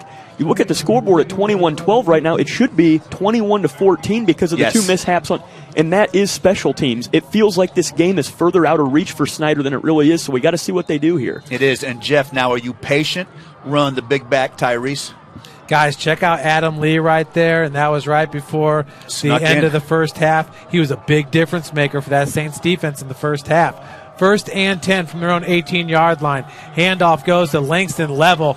Look at Level. Dragon tacklers. Man. Knocked down at the 19. That's a gain of 11. I see you, Langston. That's the way you run the ball. One cutting upfield. And it's interesting about Lee because he's not out there here starting the second half, but they're spelling him and putting Lee in the game at middle linebacker. But watch the traction AP replay. Watch the big Level. Watch that cut right there. See how he runs downfield. Beautiful football for Snyder. 1st and 10 from the 29-yard line. Level once again, this time around the right edge, and coming up and filling it after a gain of 1 yard. That was a nice tackle out there. Was that Colin Vance? Looked like maybe Vance out there. Yes, sir. Getting involved in that. That's great play from your safety. That's why he's first team all-conference, Jake. That's huge run fit right there. He really looked like he almost had the edge, and then boom, out of nowhere, outside contain at its finest. So they got Carter Workman and Ferks on the left side of the line here for the Panthers on 2nd down and 7.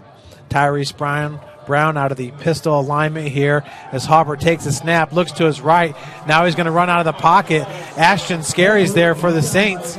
That's a nice job by Scary, because Halpert looked initially to Juarez, and they had double coverage up top on Juarez. The safety went over and took away the deep ball, but watch Scary. He throttles down right there. You see Scary right there, Jeff? Throttles down on the AP traction replay and comes back and makes the tackle. It's so easy as a defensive end to overrun the plays. That time Scary doesn't, but I liked how Dwenger brought the safety help, Jake, over the top to take Juarez away on that. That was Cole Carey in on the stop, too, for the Saints. 3rd and 7 from the 32-yard line. Halpert rolling to his left and nowhere to go as he's going to be gang tackled. Gavin Groves finally finishes the job for Bishop Dwenger. You got to take that play out of your playbook, crumble it up, and throw it in the trash can. That play is awful because you're rolling your quarterback to the left, and if you're lucky, maybe your tight end opens up underneath, Jake, but I hate that play. That's the 3rd time we've seen that tonight, and to me, you're wasting a play there, and that was a big play on the first drive, Jake. Great stop there by number 37, Luke Shuckle. So Talamontes in to punt it on 4th down and 2 for the Panthers. Talamontes, who was a first-team All-SACer, and they're going to let that one roll. A nice roll. Is this going to go all the way to the 20, the 19 for the Panthers? Yeah, I agree with you back to that play there, Joe. I'm all about trying something maybe a second time, but that's the 3rd or 4th time they've run that play, and you're taking half the field away from your stud quarterback. It just doesn't make any sense to me in this situation. And when you're looking for your tight end is 6'1", 235. He's not going to get out of that break to the out route that great. I would rather run my tight end on a seam or a hook down the field, okay? But I want to leave my quarterback in the pocket, especially with an arm that big. You've had success pushing it down the field.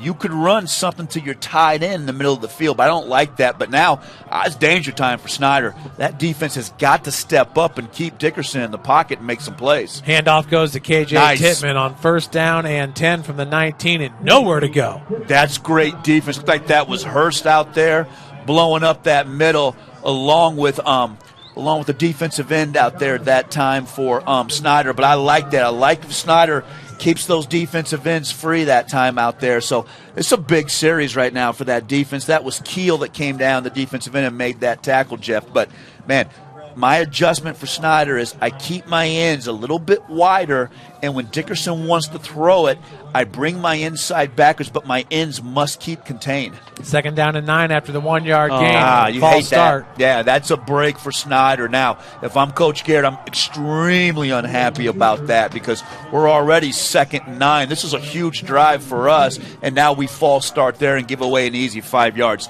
Now, this might be a play here, Jeff. If Dwenger has a screenplay maybe to the running back here, Snyder is so ferocious and Keel's going to rush so hard. If you had maybe a middle screen or something here to KJ, you might get a big play. That was the right guard, Ben Titman, on the false start. He was honorable mention All-SAC. Yeah, he's played well this year. He's really stepped up and played well. 2nd down and 14. And that's a quarterback draw there for Bodie Dickerson. He'll get to about the 19-yard line, and he is absolutely stuffed by Caden Hurst. Hurst is a big-time player, 6'1", 240. I see you, Caden. Very unselfish, playing nose tackle, defensive tackle for Snyder, Jake. I'd love to see Hurst blow up to about 255 and 6'1" with those feet and play at the outside edge the next level. Yeah, and I think that Snyder really got lucky on this because the start of the second half couldn't really went any worse for him. But you get a penalty down here, and now we're 3rd down. 3rd and 10 from the 19-yard line for the Saints. Dickerson being flushed out of the pocket again, shakes off a tackler and throws that one away. That is the brilliance. That is the greatness of Bodie Dickerson right there. Yeah, he's lucky to get rid of that. Nice job by Dominic Moon to get up. Feel like maybe it was Moon out there. I'm going to check that number. I'm sorry, Rohrbacher.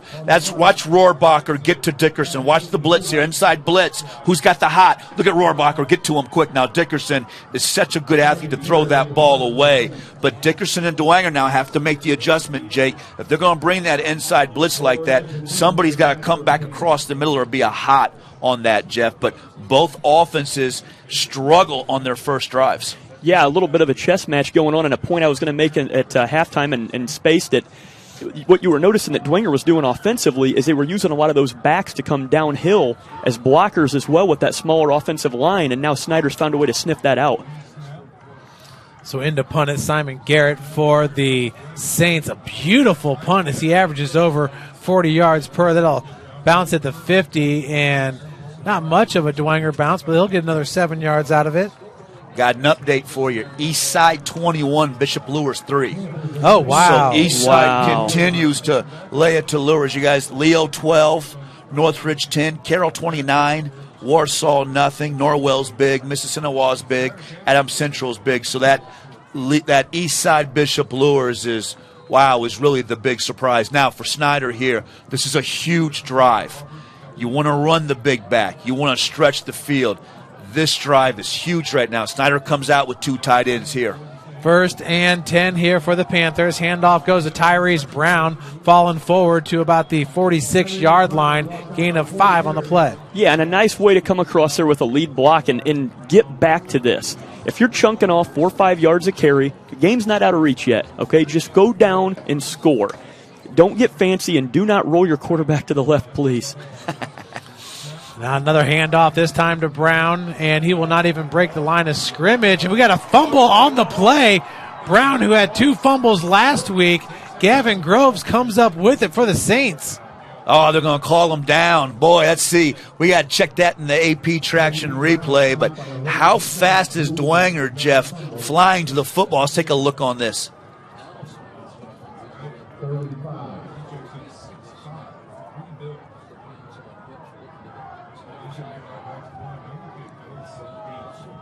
And, I mean, maybe loss of forward progress. Hard to say on that one. Yeah, I didn't see it come out. So now a big 3rd and 5 here. You got Juarez up top, and you've got Lee down here. Let's see what Snyder dials up here. Hopper out of the shotgun, and they're going to play action pass to Lee, and that one was nearly intercepted by O'Keefe.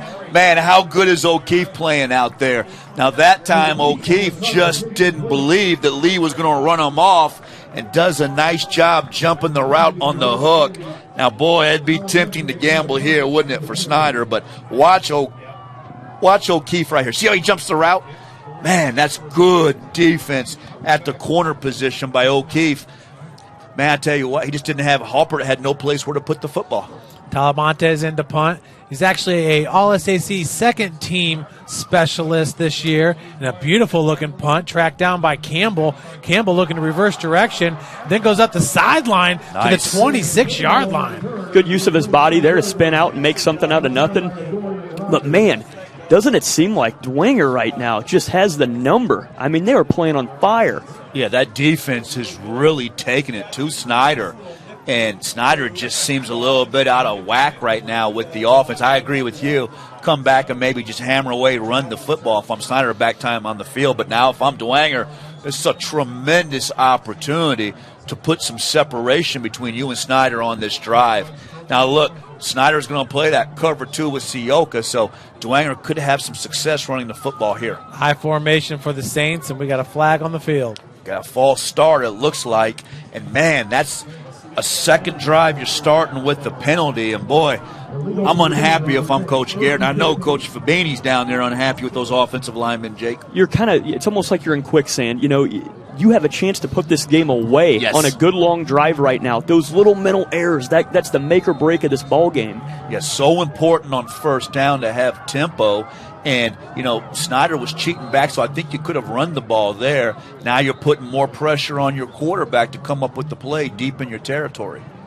So it'd be 1st down and 15 now from the Saints' 20-yard line. High formation once again. This time they hand it to the fullback, KJ Titman. Burst through all the way to the 27, 28-yard line. Gained about 8 on the play. That's a good-looking play, and what's happening is Hurst is just vacating that A-gap, and that opens up the hole for KJ. So that's an adjustment that Snyder's going to have to make on their defense, Jake, to close down that A-gap. Yeah, I totally agree. I love the quick hitters like that with the use of a big back just right up the gut, chunked off some good yardage. Brings up 2nd down and 7. Once again, they're going to stay with that I formation. Dickerson under center, hands it off to Aziz Dixon, looking to split the fullback, and he's rode down. That looks like Dominic Moon on the stop. Nice job. I see you, Dominic Moon. Read and react. That's everything for Dominic's game. That time he reads and reacts and goes and makes the tackle. So excellent. Check it out in the Traction AP replay. Watch how fast Dominic reads and reacts. Beautiful. That's what Dominic has to do. That's the difference between playing special teams at Purdue or starting as a linebacker. Beautiful job by Dominic. 3rd down and 4. Once again in the I formation, Jack Titman tied in on the left side of the line. Handoff goes to KJ. Nice and KJ for a first down and then some all the way to the 44-yard line. That is fantastic, and it started out from the quarterback position. That handoff to the backside like that, that's just such greatness and gets him to the outside. Just that misdirection step, straight to the outside, turns on the afterburners, and you can see some body language by Snyder on the field right now. Dwenger is in control, and Snyder's reeling. Look at how Jack Titman sealed the edge in the Traction AP replay. I'm telling you, I know he may be the best defender in the area. I'm telling you, Jeff, I think Jack Titman's best days are at tight end on the next level, or even an H-back. I mean, he's at the fullback position blocking like that. And you're right, Jake, that was a huge play. 1st and 10 for the Saints from their own 42-yard line. Aziz Dixon takes the handoff, falls forward to about the 46. Boy, it'd be so tempting now to go back to the eye and leave Jack Titman at tight end, put KJ at tailback, have Sioka split out with O'Keefe, and to roll with that, man, attack with that. But you're right. Snyder's kind of got some hands on hips, a little bit of body language right now. Now, if I'm Coach Titman, I'm begging to suck it up. This is where you need Hurst. Keel needs to make a play. He's been pretty quiet tonight. Moon. Snyder needs to suck it up here and get a stop. Yeah, when they bring Jack Titman in, it's to put him in the backfield. Now he's in an H-back formation along with KJ. As the handoff goes to KJ, that was Jack, the lead blocker, and nowhere to run. Wow, is that Hurst again? Yeah, that's good defense. And Myatt, watch Myatt come up and fill the hole. This is a great one to watch in Traction AP replay. Watch Jack Titman's block on Moon. You talk about you had better strap on that helmet. Watch Titman down here blocking right there. Boom! Look at that. Man, that's amazing. But how about Myatt? Myatt has such a nose for the football to make that tackle for Snyder. So good defense. This is a huge 3rd down here, a bookmark it for Snyder. 3rd down and 4 from their own 48-yard line. Dickerson under center. And they're going to fake the handoff. It's on the reverse. What a to call. Henry O'Keefe. O'Keefe's got room, and nice blocking by Sioka downfield. O'Keefe all the way to the 26-yard line. Holy cow, that was incredible. And way to get off the block right there so there's no block in the back by 86 down there, Sioka. That was fantastic play call at the right time. And they lulled him to sleep on the inside run for a few plays, and then boom, they go backside, little orbit motion to the outside there. Huge run play. Phenomenal play call. Look, they load up the backfield. Titman at full, Titman at tail, and they come back with O'Keefe. And does any receiver block better than Sioka? I mean, what a fantastic job. I agree, though.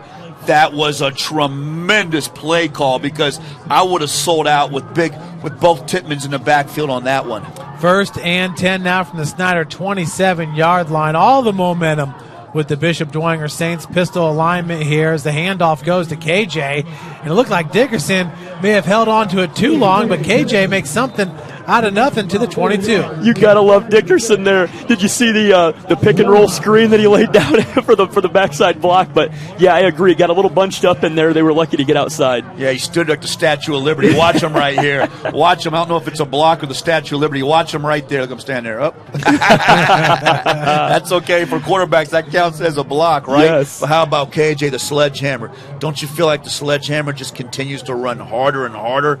And, man, Dwenger almost seems stronger here in the second half on this drive. The Saints are rolling right now. Sioka at the top of your screen. 2nd and 6 from the Snyder 23-yard line under center is Bodie Dickerson. That's Jack Titman as the fullback. That's a QB keeper. Great call. And that's going to be close to a first down. 6'4", 200 pounds. That's a great call. And what's going on there is Snyder's in a 4-man front, and they're trying to spread out a little bit those defensive tackles, Jake, to cover those A gaps. Bodie recognizes that and just takes the quarterback sneak. But how about Bodie? I mean, what a feel for the game on the quarterback. Gosh, he's playing at such a high level right now, and such an upside with him. You can definitely tell his work with the QB matrix is paying off. He's just leading the troops right now. He is. Now, Snyder needs to suck it up. It's third down. This is where I'm begging for Keel. I'm begging for Moore and Moon to make a play here. Third down and 10 at the Panther 19-yard line. Dickerson once again to Jack Titman, that time the fullback, and that should be good for a Saints first down. That's a good run by Jack Titman. And again, he shows you what he can do. The first time we had this game, Jeff and I scratched our heads because Jack Titman didn't have a role in the offense. I like Jack at H-back there. Maybe they were saving that, Jeff Mahoney. Watch the cut by Jack. Watch it right there. You see that? He stays back in the hole, gets a push from KJ, and down the field in a big conversion. And all of a sudden, Dwenger's just taking the air out of this football in the third quarter. First down and 10 now from the 14-yard line. And we only have 45 seconds left to play in the third. Dickerson under center. And the handoff goes to KJ, following his blockers, the 10, the 5. KJ man. gets it down to about the 5.5-yard line. That was a nice little counter call right there, too. It was a counter. Jake loves those counters. You're going to have a hold now. Looked like a hold maybe on the left guard reaching. So KJ makes a good run. That's a devastating penalty for Dwenger because that's going to push you all the way back. And it feels like if Dwenger could get 6 here, you're in really good shape. And if you're Snyder, you want to hold him to a field goal. Bookmark that and remember that. That's a devastating holding call right there, Jeff. So it's going to be Saints now first and about 16 from the Snyder 21-yard line. 25 seconds, about a 10-second difference between the play clock and the game clock. Jack Titman in at fullback as Dickerson goes under center. Stellan Rutson's the right tight end. And play action pass looking for the end zone is Dickerson. He's got a man. Woo! Man, that was Sioka. That's good coverage out there. I saw Dickerson looking at him. The pre-snap read looked like the safety Myatt was sneaking down that cover too. But how great is Myatt and how much range does he have? So, wow. I thought Dwenger had him, Jeff. See, that's man-to-man out there. Look at the safety getting his horse. See him coming? See him coming? Beautiful, beautiful recovery. That's good defense by Snyder. Yeah, Keydrell Billingsley along with the Dorian Rogers on the coverage there for the Panthers. Dickerson, and once again another play-action pass. Looking in the middle of the field this time, has Stellan Rutson, and they're going to call pass interference. Now, Joe, that one did look like pass interference. Yeah, let's see what that is. On Myatt. Looked like it. I thought that ball slipped out of Dickerson's hand, Jake, because it was kind of a duck that laid up in the air that time. Yep, I agree, and I think that I saw a little PI right there. That's going to be a big penalty because that gives them the first down. So they erase the hole. If that's pass interference, Dwenger erases that hole, and he had Titman across the middle. I thought he was going to just zip it. He put some air under it. Maybe he was looking for Ruskin. That's a huge penalty to end the third quarter. You're going to be first and goal when we come back, or close to the 10-yard line, Jeff. So you can see it right there. Quincy Myatt with his left hand got in there too early. I thought it was a great play. I saw it to Quincy or to Stellan Rutson the whole way, but PI called. We'll be right back after this quick break. You're watching Indiana High School football on Summit City Sports.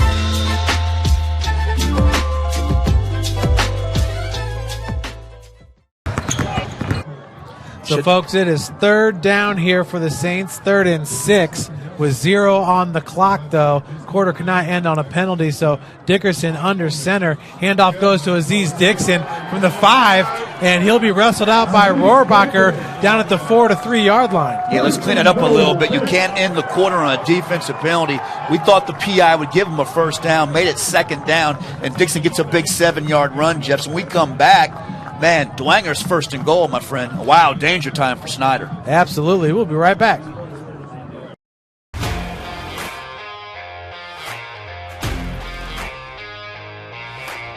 I came into PSM my freshman year after volleyball. Just coming here just really improved mentally and physically. I brought in my strengths. I came in and I learned how to grow as an athlete. I mean, I've gotten stronger, sprint faster, get up higher. My jump has elevated.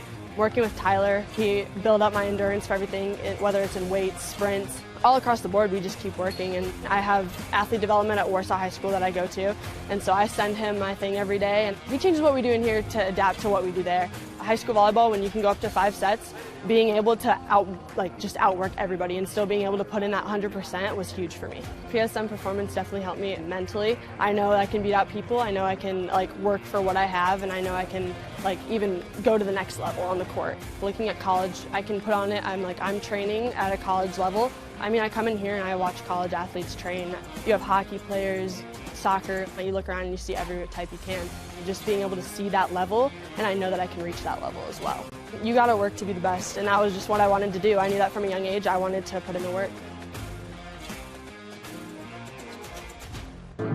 Well, guys, just moments away from the fourth quarter, and wow, what a great run by Aziz Dixon. Gets it down to the 4. It looked like it was going to be a first down there for the Saints, and then a flag was on the sideline. Unsportsmanlike. I don't know if Dixon was barking and saying something or what, but that's a devastating penalty because you're first and goal on Snyder's 3, up 21-12. A chance to really put the game away possibly, and now you're back on what? All the way back. Now, the ball should be on the 18 now. If he went out the 3, it should be on the 18. There's so much confusion with these officials right now. I don't know why the ball would be on the 22 because that was a first down, but that's a devastating penalty.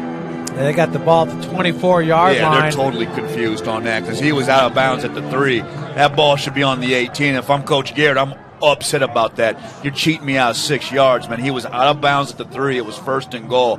That ball's got to move up 6 yards. And it's first and goal now from the 24-yard line, or is it not? Yeah, it shouldn't be first and 10. That was a dead ball foul at the 3.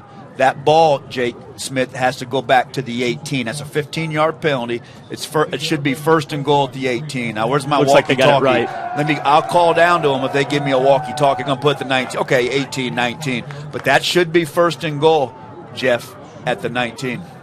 Wow, so big plays from both sides. We had the PI for Snyder and then the unsportsmanlike for the Saints.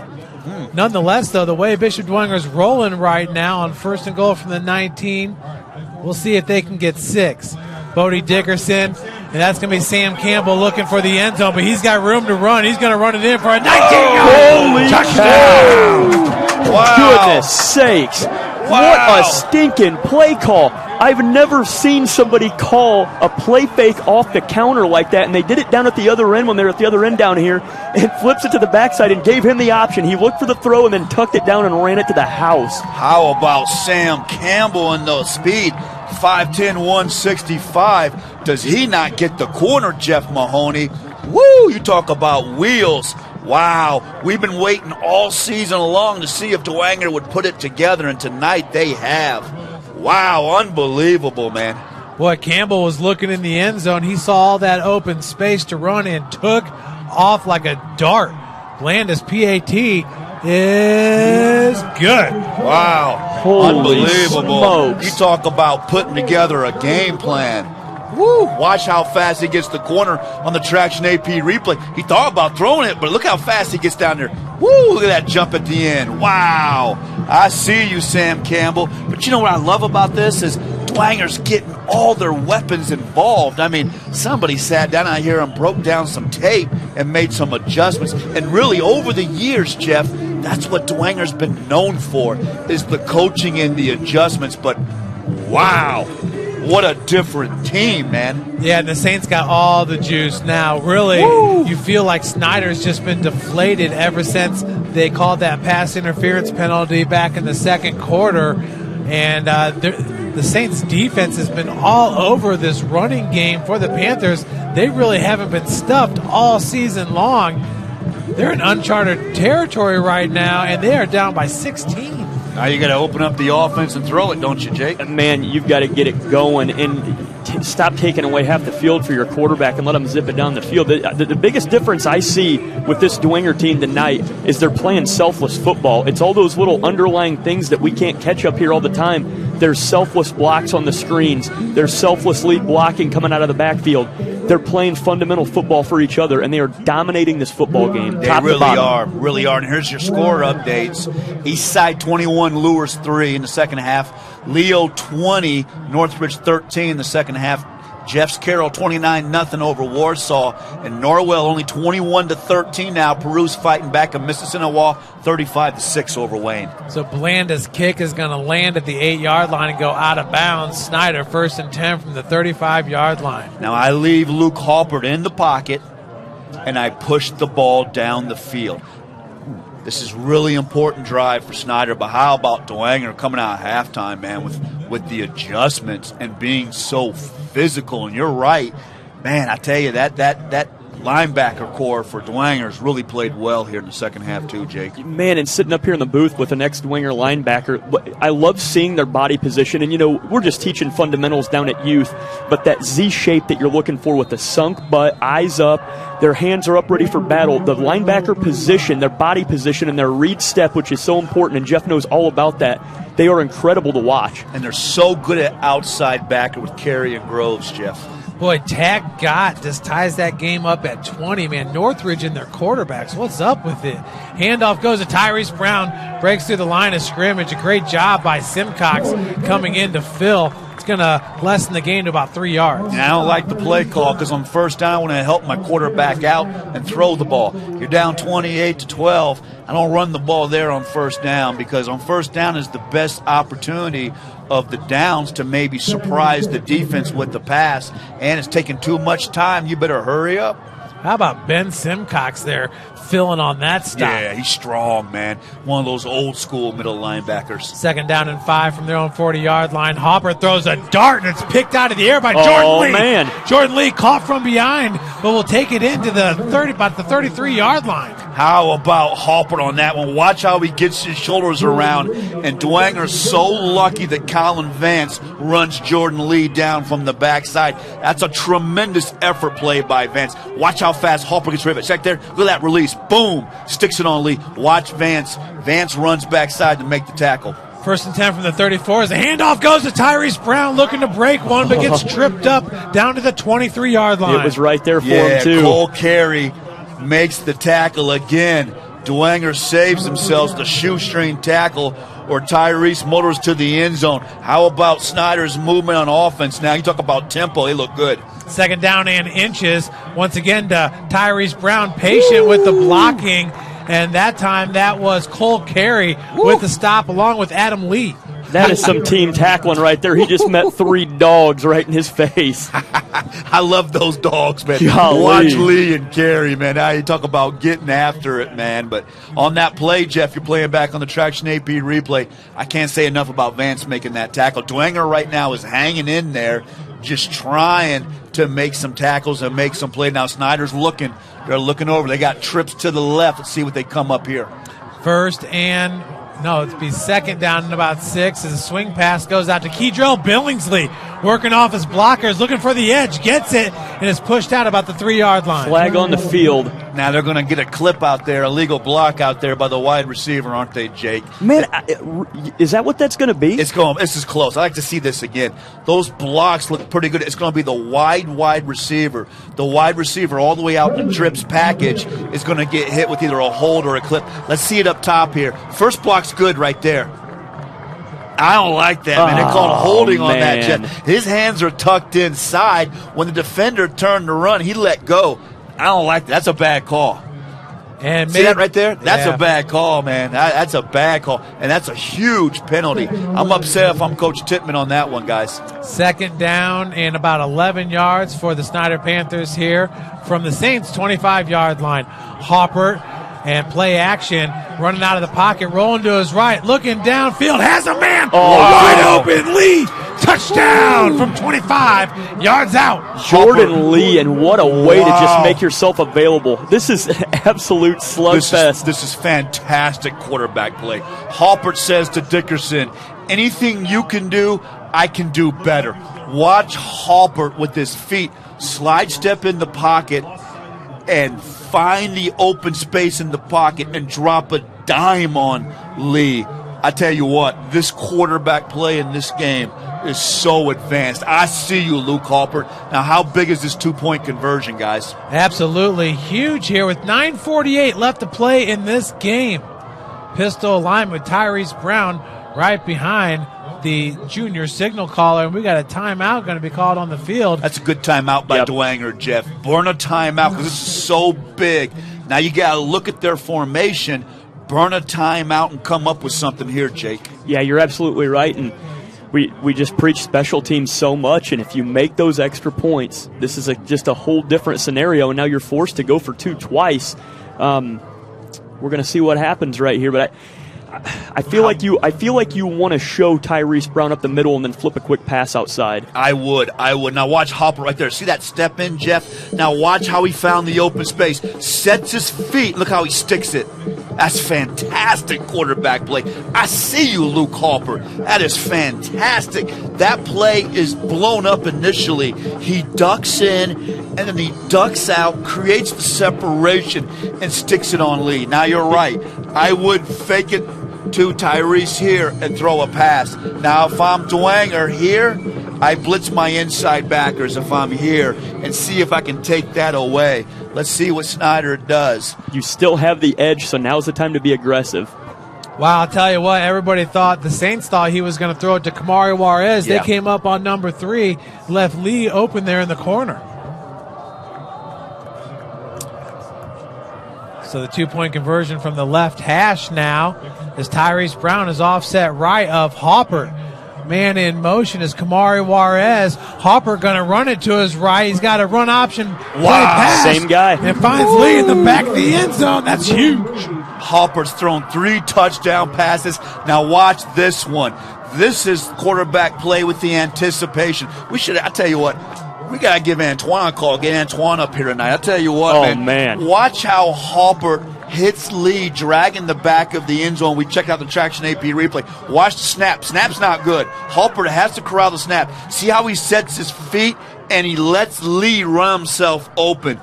Beautiful quarterback play. And that was a concept that I really liked because they brought the jet across, take away one of those outside guys, and then come back to the middle of the field. It gave them a really good option there. And then back to your point about that touchdown strike, even in youth, if you can get your quarterback on the run to plant one foot, just don't jump and throw it. You got that 1 foot, that little step right there was everything he needed to have the girth on that ball down the field. It was a beautiful strike. Man, we're watching quarterbacks tonight, Jeff. Man, I tell you what, this is fantastic quarterback play. This is a real treat for me. Yeah, Northridge just stopped Leo on a 4th down attempt. So there's 1:20 left in that game. They're tied at 20. Oh, wow, goodness. man. Come on, Leo. Woo. Man, oh, man. Leo in those close games. Well, I'll tell you what, guys. I mean, that is how you jack your defense up. Now, they have not been playing well here as of late, but the offense just went down and put 8 on the board. That's going to be received at the 3-yard line, and that is Henry O'Keefe spinning off a tackler. But you see how Snyder responds there? Stuffs him at the 16. Nice job, special teams. Steams down. Everybody's in their lanes, Jake. And that's great special teams. Now, 28-20, 9 minutes left. Snyder needs a stop. You got the momentum now. Now, if you're Dwenger, I would continue to be aggressive. What do you think, Jake? Yeah, I agree with you. And to your point with Snyder, it's so critical, the body language that we saw in the last defensive drive for them, hands on hips, heads hung low. That was what they needed to get the intensity back to try to make a stop here and keep this in the game. 1st and 10 from their own 19-yard line. Looks like the Saints are going to hammer away. Jack Titman, KJ, the handoff goes to KJ, busted outside. He's got room to run. KJ Titman, the 50, the 40. He's going to be the stiff arm. KJ Titman still on his feet. Touchdown! 81-yard score. Whoa!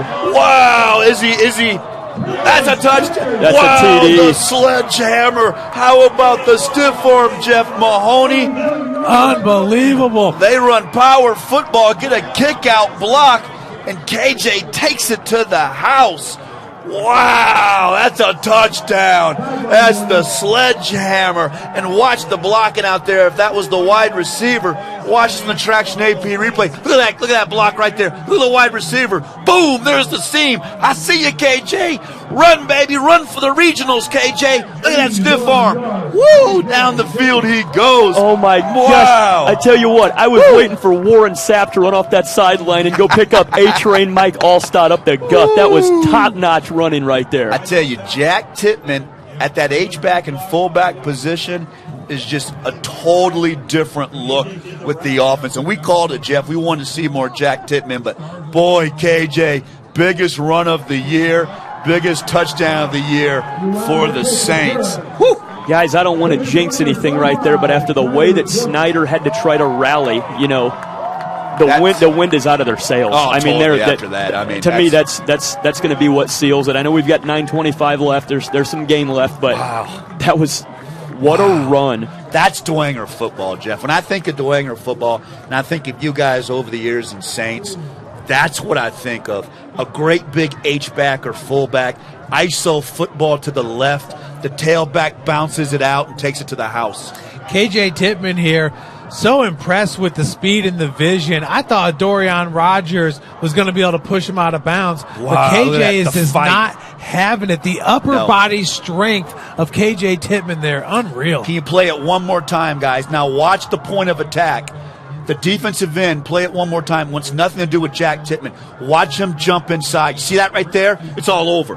You can't do that. You have to keep the outside arm free and stuff it and go through Jack and make KJ go back inside. That's where the dogs are. Once he jumped inside, that was a good enough as Jack pancaking him because it put KJ in the alley. And as you always say, Jake, you love it when those wide receivers stock block. Just completely selfless football right there on the blocking. And I love to see a back like that do everything fundamentally like you say. Get your ball in the outside arm as you're running down the field. Keep it high and tight. Use your upper body to protect it. You don't got to get fancy, and he takes it to the house. Jeez, Michissinewa wins 42-6. Wow. So Belanda, this is going to be received at about the 8-yard line there. Juarez trying to get something going for his squad. Will be pushed out of bounds right around the 23. Now I attack just like last time with Luke Halper. Now if I'm Dwenger, I play a little bit more of a shell now, Jake. You know, maybe I keep my safeties a little bit deep, and maybe I play a cover 2 here, Jake, but I try to play more of a shell, and if they're going to work it down the field, I got to play that clock game, Jake. Yep, you're right. You've got to go into something, you know, a cover 2, 3 or 4 concept and keep your guys kind of umbrellaed over the top, like you said. And with it being a 15-point game here with the special teams miscues, it's going to be so difficult for Snyder right now, no matter what they come up with. 21-10 in the fourth quarter, east side, Jeff. Wow. So 1st and 10 from their own 23-yard line. Vance is the lone safety. 3 linebackers out there as the handoff goes to Tyrese Brown. We'll take it about the 28-yard line, gain of about 4 on the play. I don't like the play call. If I'm Dwenger, I'm okay with that. Go ahead and run that. As long as I can make the tackle, Jake, and get him on the ground, I'm okay with that. Now you ran the ball, and look, it's taking some time to get going. I'm okay with that if I'm the Saints. 9 minutes and counting here in the fourth quarter on 2nd and 5 from the 28-yard line. Pistol alignment. Looks like we got false start. Yeah, this is not the way to start the drive. And I would not be running the run-pass option. Get your quarterback in the shotgun, let him plant his backside leg, and let's run some deep routes here if you're Snyder. Yeah, you're in danger zone right now. Big time. And those little missteps, you cannot have them. And you want to set the tempo. They did a really nice job the last drive, but right now they look out of pace. So offset right now will be Tyrese Brown. Trips on the bottom of your screen, and it's man-man coverage. Hopper rolling to his right, still looking downfield, will break the line of scrimmage and pushed out at about the 27. Yeah, there's nothing there. And again, when you roll your quarterback like that, you're cutting that field in half, and you ran a bunch alignment where you got all your receivers on one side. That's easy for Dwenger to defend. Now Hopper makes the smart move to get out of bounds. Now, get Hopper in the shotgun, keep him in the pocket, and push the ball down the field. A great job by Adam Lee once again for the Saints. He covers a lot of ground. 3rd down and 6 for the Panthers. Trips to the top. Tyrese Brown lined up right behind Hopper, and he's going to play action. And that ball is going to be thrown a little bit low. It's a terrible play call. It's a run-pass option, roll him to the left. All he has on that is the out, Jake, and that's an extremely difficult pass to connect on. Now you're 4th down. You got to go. Leave him in the pocket. Let him plant his back leg and throw the ball. No more run-pass options right now. Let him be a quarterback. 4th and 6 from their own 27. Boy, if the Saints stop them here, it's going to be run for Garrett and Dwenger. Hopper looking in the middle of the field, has a man, Jordan Lee, right off his fingertips, cannot make the diving catch. That's a shame because he had the route across the middle, Jake. He had the route across the middle, and boy, that might be a closeout there. That's good defense. So I like the play call. He had him. Watch the wide receiver coming back across the middle, Jake. See him right there in the slot? Watch him break free right there. You see him? But even had Lee down the field, just couldn't complete the pass. Now, if I'm the Saints now, I put Jack at fullback, I put KJ at tailback, and I hammer away right now if I'm the Saints. Bring in the wrecking crew, boys. Well, they're going to say it. No, they do. Yeah, that's what you got to do. Put Big 83 at the H-back or the fullback, put KJ at tail, play some ISO football. 1st and 10 from the 27-yard line. KJ takes the handoff, busts it out to the left. We got flags holding. Yeah, you're going to get holding that time, and that's what you can't do. You can't grab. And what I tell KJ right now, Jake, is stay in the hole. Don't break anything outside, because when you break outside, guys start reaching. We're up 15 points, 8 minutes left, Jake Smith. If I tell KJ, I'm calling ISO for a reason. Stay in the hole behind Jack Titman. Yep, and you want to eat, 30, 40 seconds every time you touch the ball and just eat it away. I don't want you breaking anything outside because I don't want my left tackle reaching, and that time you reached and got called for a hold. Now you're behind on down and distance, but hey, I come right back. I run ISO football here, Jeff Mahoney. Be 1st down and 20 now for the Saints with 8:20. The clock is ticking here at Shields Field. I formation, and in motion is Henry O'Keefe.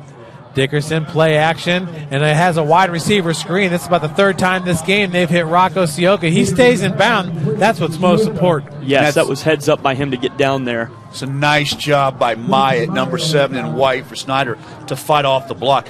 I wouldn't throw the ball there, but that's a good play call because that's a pretty safe throw. Sioka's good. Watch how Dickerson, nice execution. Watch Myatt get off the block right there. That's a fantastic play by Myatt. I see you, Quincy. I'm telling you, Quincy should have been 1st team this year, man. I love Quincy. I think Quincy was the difference maker this year for Snyder. 2nd down and 15. It'll be O'Keefe on the top of your screen. Once again, this I formation. We did not see that in the Northrop game or the Snyder game previously. Dickerson going to hand it off to KJ and gets around one tackler. KJ Titman still on his feet, runs over the defender to the 16-yard line. He is just trying to close this game out himself, and like Joe said a minute ago, I'm not about maybe going outside, but he's smart enough to try to keep the ball in bounds. I don't know if he went out or not right there. It was awful close. He just runs so well behind Jack Titman. Watch Jack get out there. You see that? And the defender, Jack, gets just enough of the defender where KJ can get that corner. And, man, this is a whole different rushing attack. You got to remember, first time they played, KJ averaged, a yard and a half, Jeff? 1.8, that's right. 3rd down and 1 for Bishop Dwenger. Dickerson under center. We've seen him under center a lot in this game. It's a long count here. He's going to let the play clock dwindle all the way down. Keeps it himself for a big gainer and a 1st down. Unbelievable, man. I tell you what, we wondered if Dwenger was ever going to figure it out this year and pull it together. Man, what a time to figure it out, Jake. Absolutely right. And isn't it crazy that the last time these guys met in the regular season, it was just Snyder imposing that will, and now it's Dwenger with this old school just hardcore ISO football, right? ISO football between the tackles, bouncing outside and just imposing their will. beating them down. KJ Titman wanted to redeem himself, and he has in a big way. 1st and 10 from the 13-yard line. Dickerson, once again, going to keep it himself. Yeah, and Snyder's just tired. And what's happening is Snyder's spreading those defensive tackles because they're so cognizant of the big H-back, Titman in there. And Bodie's just recognizing that and just reading it. How good is Bodie, man? You talk about a feel for the game, right? He's just absolutely incredible. And, you know, is the earlier part of the season, I'm not obviously near as familiar with the SAC as you guys, being a more NE8 guy, but, you know, you'd seen some things online and questioning some of the Dwenger offense and things, but this is exactly what you hope your offensive coordinator is going to do. Yes. He has literally picked this team apart. He learned from the mistakes from the last meeting, and they are just destroying on every single run. Every single pass is so meticulous. And the quarterback sneak, I wouldn't be surprised if they do it again. 2nd down and 1. No, the handoff's going to go to Jack Titman, who rumbles in. I'll tell you what, this is a slugfest, and it is 90-10 Dwenger. Yeah, and Jeff and I talked about it. We were critical at times with Dwenger this year because we wanted to see Sioka have a bigger role. We wanted to see Jack Titman on offense at tight end. This is it, Jeff. This is what we've been looking for Dwenger. And now you feel like Dwenger has finally reached their potential this year, and Jack Titman caps it off with the power run. How impressive has this been, Jake? Oh, my gosh, you know, and it's like they always say, the regular season's behind us. We're 0-0 starting in the postseason now, and what a time for Dwenger to get hot. And the PAT is up, and it's good. We'll be right back after this quick break. You're watching Indiana High School football on Summit City Sports.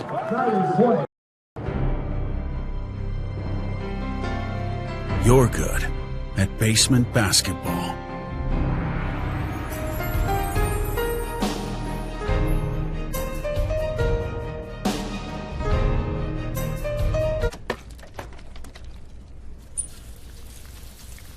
We're good at your insurance. Start with Indiana Farm Bureau Insurance, online, over the phone, or in person, and stop knocking on wood. High school sports fans, welcome back to Game Time, to pure spirits, to pure sport. Welcome back to high school sports. Fans, I'm IHSA Commissioner Paul Knighty, and I just want to say, welcome back. This is Game Time. This is Indiana High School Sports. This is your IHSAA.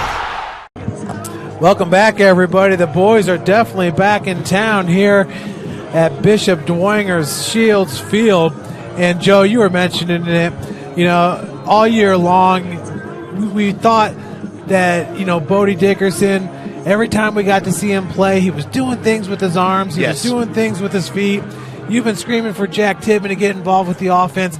He's been outstanding in this game. But I'll tell you what, KJ Titman to average 1.8 the first time around and have the game that he's had, wow.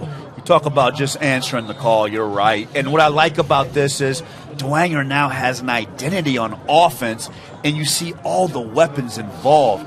And how good is Jack Titman at fullback, man? I mean, Snyder just doesn't want any piece of him. They're jumping out of the way of those blocks. So yeah, they are. I agree, though. I totally agree, Jeff. I feel like this is what we wondered about Dwenger. Wow, Dwenger now has an identity, man. Yeah, no, you're 100% too. I mean, Snyder is over it. They're done banging with KJ Titman. They're done trying to hit Jack Titman. I mean, they are just done with it. Yeah, I totally agree. And what a combination, the Titman backfield, and, man, with Bodie Dickerson and Sioka on the outside, man, Dwenger could do some things. Yes. Well, 1st and 10 now from their own 35-yard line for the Panthers. They got to score and score in a hurry. Tyrese Brown, shifty on the run, is going to get a gain of about 11 yards on the play. Man, how good can he run the ball, man? I mean, 6'1", 210, the senior. One of the best we've ever seen, Jeff. Just a tremendous player out of that tailback position. Snyder has just historically had great tailbacks. And the Panthers have had a hard time putting together back-to-back good runs. 1st and 10 now from the 48. Hopper looking deep, and it's going to go on the crossing pattern, find Lee. He'll be wrestled down by Adam Lee. And that shows you Halper, just the maturity. Took the check down. Let's get back to the line of scrimmage and keep moving. So how nice was that of Halper with the feet just to take the check down? He's played fantastic tonight. He absolutely has. It's just great coaching from the quarterback level. And, you know, it's too late, but you got to play with pride on your way out of here. Oh, yeah, absolutely. 2nd down and 4. Handoff goes to Brown once again. Gets the first down and about 2 more. A big gain of 6 on the play. I'm okay with that if I'm Dwenger. Right now, we just got to tackle well, okay? If they get some yardage, I can live with it, but we got to get guys down. We got to wrap up and tackle right now if I'm Dwenger. Jack Titman going to come into the game for Trent Titman. Dwenger's got a bust right now. They better get over there. That's right. Now they got Colin Vance over. 1st and 10 from the Saints 41-yard line. Hopper rolling out to his right. He's walled off by Titman, and that's intercepted. Sam Campbell and tracked down by Juarez all the way to the 46. Maybe a horse collar there, too. You're going to get a horse collar, and Luke really didn't have anywhere to go. He wanted to make a play downfield, and that's just what happens when you're down 42-20. He had to let it fly, but how about that interception? That Campbell that got that one, Jeff, makes a great read on the ball, and that secondary, they're going to pick up that flag, Jake. That secondary has been so criticized this year, has really played well in the second half, haven't they, Jeff? Boy, with Jack Titman barreling down on you. You got to get rid of it. I mean, maybe the best defender in the area coming at you, and, you know, that's just such a hard play. He doesn't throw it if it's the first half and it's 7-7. Correct. But it's 42-20. He's trying to make something happen, but you got to eat that one. Wow. So 1st and 10 from the Panthers' 48-yard line, and the Saints still got the big dogs in there, Jack Titman and KJ. Handoff goes to KJ, and he'll be brought down by Rohrbacher after a gain of about 3 yards. Just a real nice run there and doing exactly what situational football tells you to do. They just want to grind clock. I mean, this thing's obviously over, but gosh, what a great game, and what a way for Dwenger to come back after their initial in-season game. This has just been incredible to watch. 2nd down and 7 now from the 45-yard line as we're down to 4 minutes left to play in this one. Saints heading to the regional round where most likely they're going to be traveling to Zionsville. Zionsville, okay. Don't have a score. Maybe we can try to find that one. Zionsville and Kokomo game. 2nd down and 7. The handoff once again to KJ Titman. Slips one tackler and tries to get the edge. We'll get a gain of about 4 yards on the play. Should bring up 3rd down and 3. These Dwenger backs today are just so tough to bring down. I mean, and they're running at a low pad level, and this is just BD pride. These guys are just playing for each other. The selfless blocks throughout the game, and everybody's getting the play in the way that they need to. They're doing their jobs. Nobody's trying to do too much, and I mean, this is just a blowout at this point. At 3rd down and 4, you know, the Snyder Panthers, last thing they want to do is to have to take a block on from Jack Titman or have to tackle KJ. Dickerson under center. He's going to QB sneak it and get about 4 yards. That should be good enough for a 1st down. Just keep that clock rolling. They are about to get their hardware.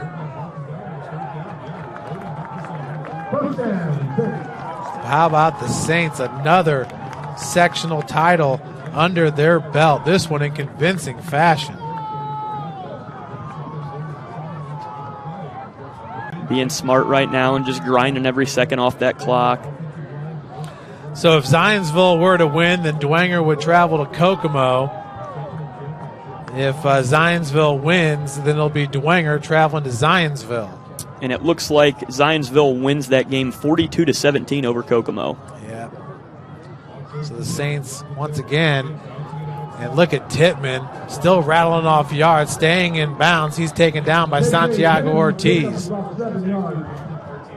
Just heads up football play, milking that clock and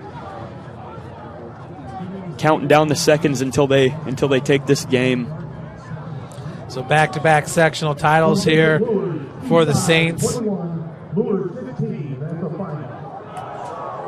Wow, and Bishop Luers loses. Oh my goodness. East Side gets it done. So the Saints' 5th straight sectional title. They have not lost the sectional under Coach Jason Garrett.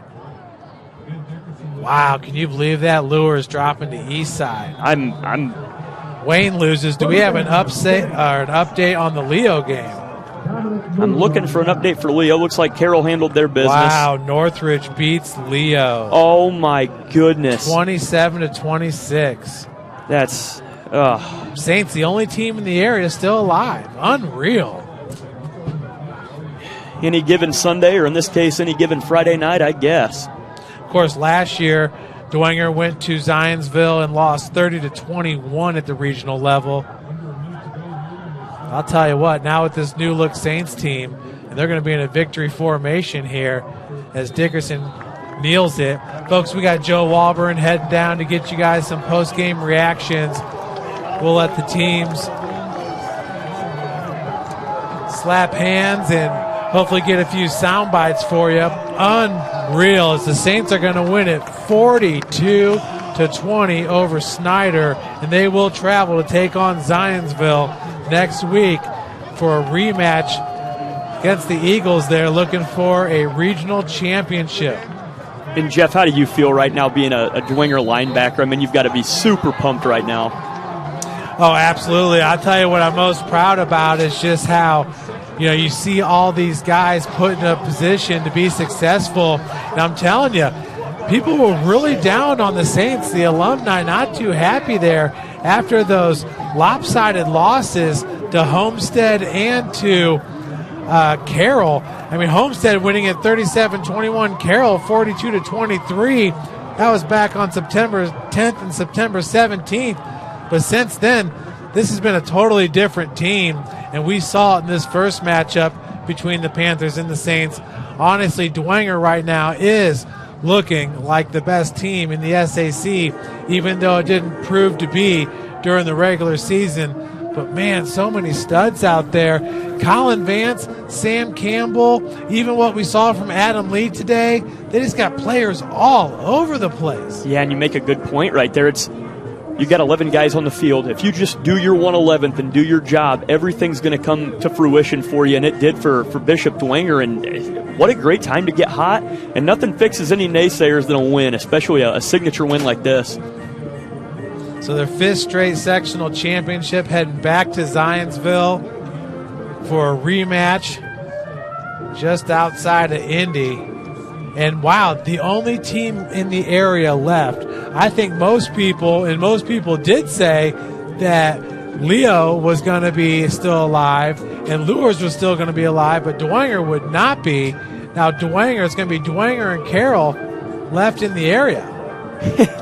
I'm dead serious. I think I got one pick right, Jeff.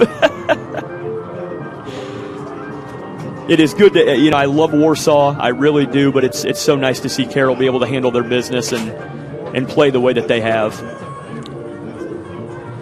So once again, Joe. Coach Garrett, congratulations on the sectional championship. You used all your pieces tonight. Everybody got involved, and that game plan came together, and you guys played your best game of the year in the sectional championship. All credit goes to our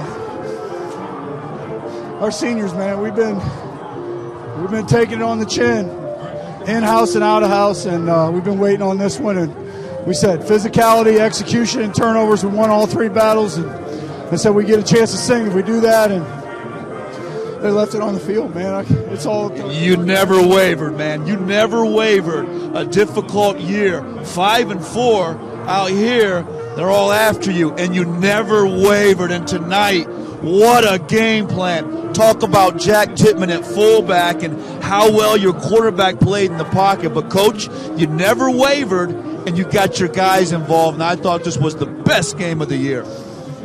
Well, you go with your guys, right? We're going to live or die with our seniors. That's what they wanted to do. We let them do it. All glory to God, man. And if one thing proves true, if you're listening out there, adversity Adversity, the purpose of it is to galvanize you and make you stronger. Our guys bought into that. We're galvanized. We're united. Trust, unity, and toughness. Everybody can get on the bus now. Everybody get on the bus now. Congratulations, Coach. Woo! You see the emotion there. You talk about a big win for Dwenger, Jeff. Maybe one of the biggest ones we've seen in the last 5 years, Jeff.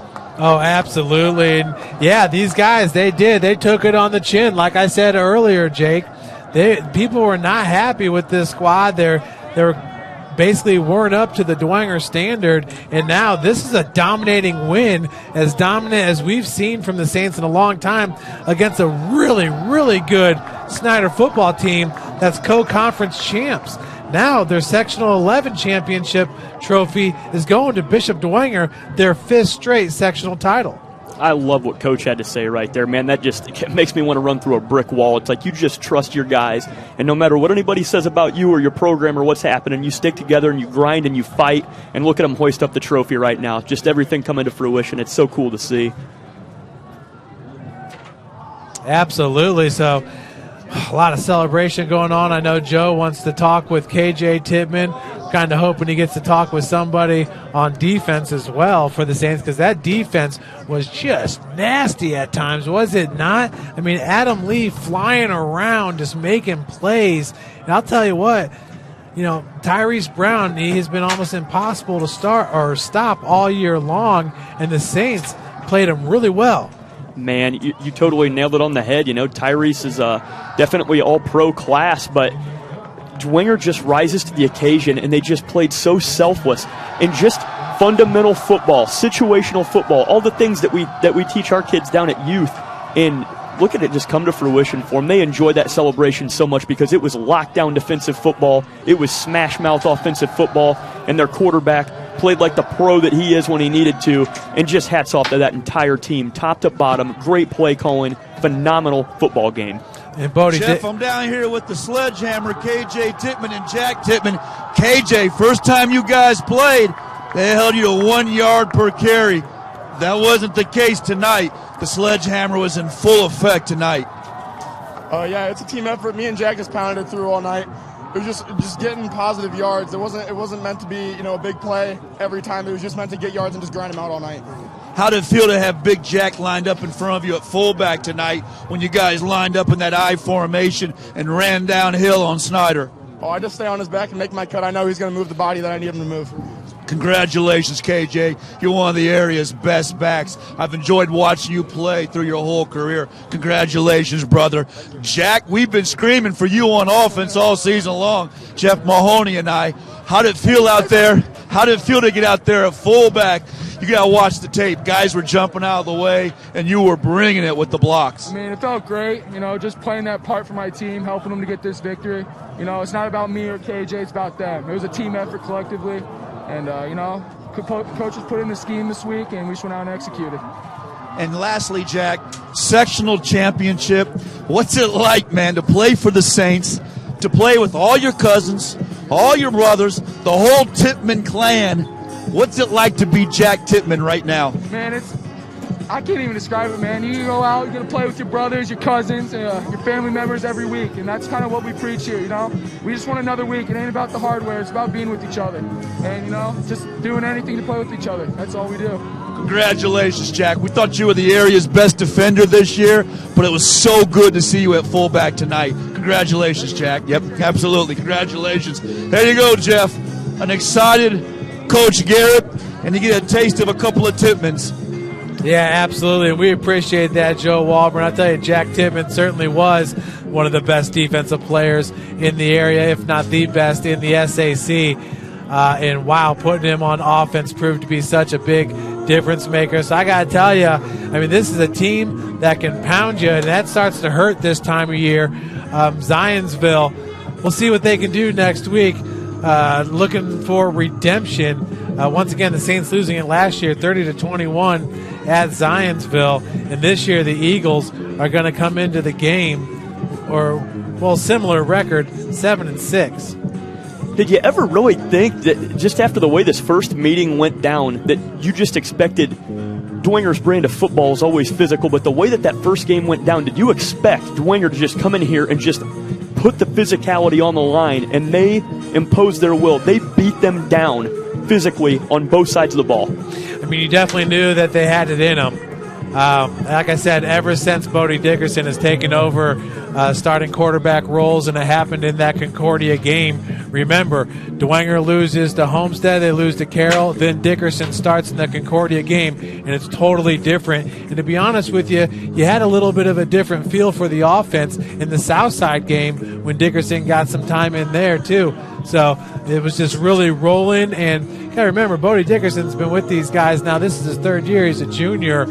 And I feel like he's been a total difference maker, really getting everybody involved. And when you're talking about receivers like Rocco Sioka, I mean, Sioka, he's looking like a Division I wide receiver. I mean, he can easily play in the MAC, and we'll see where he ends up after the season. Absolutely. Some big studs, and yeah, Dickerson looking like an all-pro out there, and Sioka, great hands, great field awareness, and great vision for a receiver. This has been a phenomenal game and a lot of fun to be up here with you guys again. Well, on behalf of Jake Smith, and we had Joe Walburn down on the field getting you the interviews, Pat Reith on camera doing a great job as always. My name is Jeff Mahoney. Folks, thanks so much for joining us, and have a great rest of your weekend. And make sure to make the trip out to Zionsville next Friday for the regional championship game, redemption time for this Bishop Dwenger team. Thanks for joining us.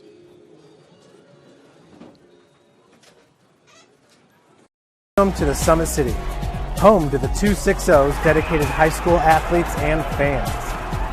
Each victory and celebration captured by our camera. Treasure the highlights from the Summit Athletic Conference this season, or complete games live or on demand. After all, nobody's more proud to call Fort Wayne home than SummitCitySports.com.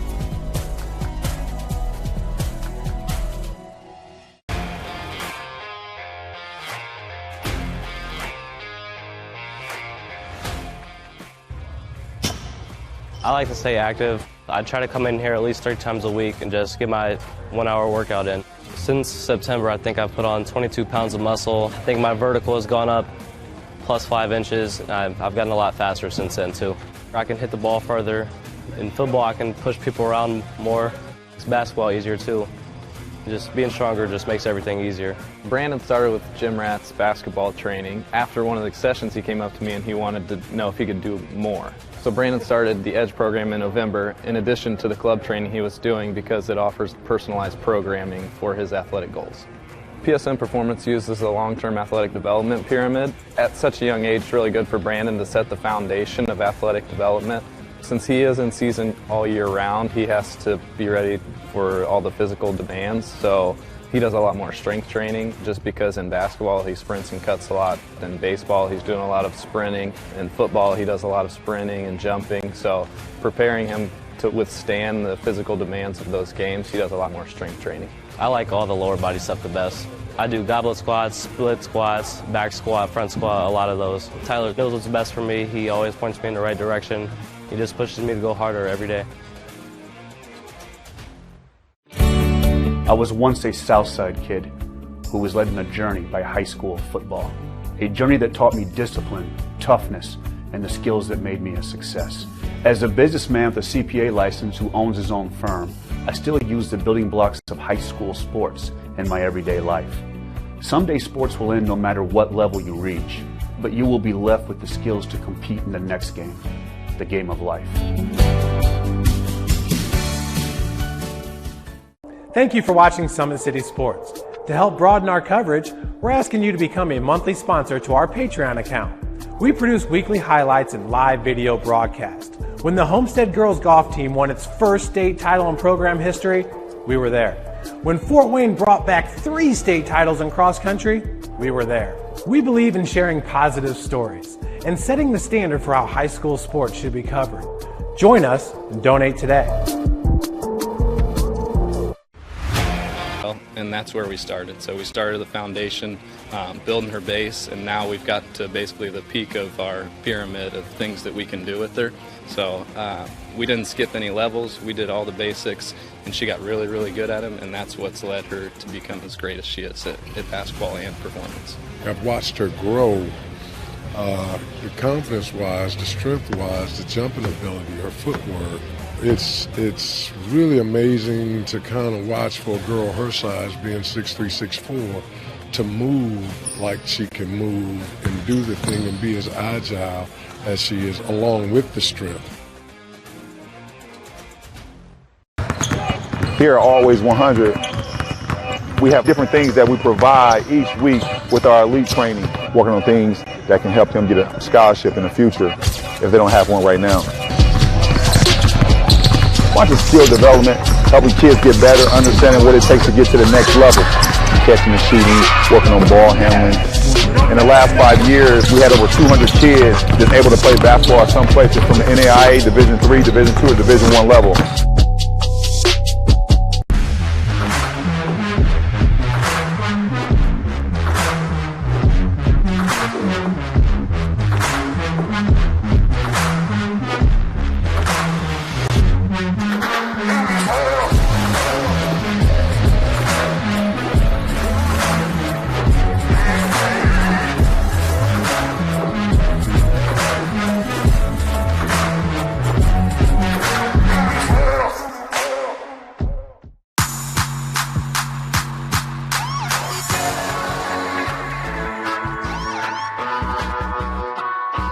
I choose to do whole body cryotherapy after practices, games, and training.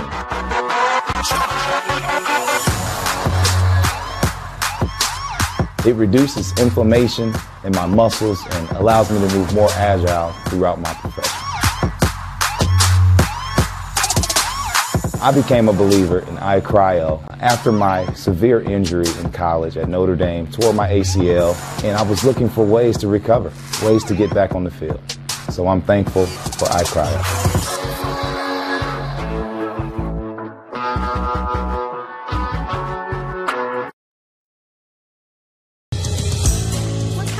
Your kids grow up quick, and there's a lot to teach them. Some lessons they won't pick up in school. Some they'll learn the hard way.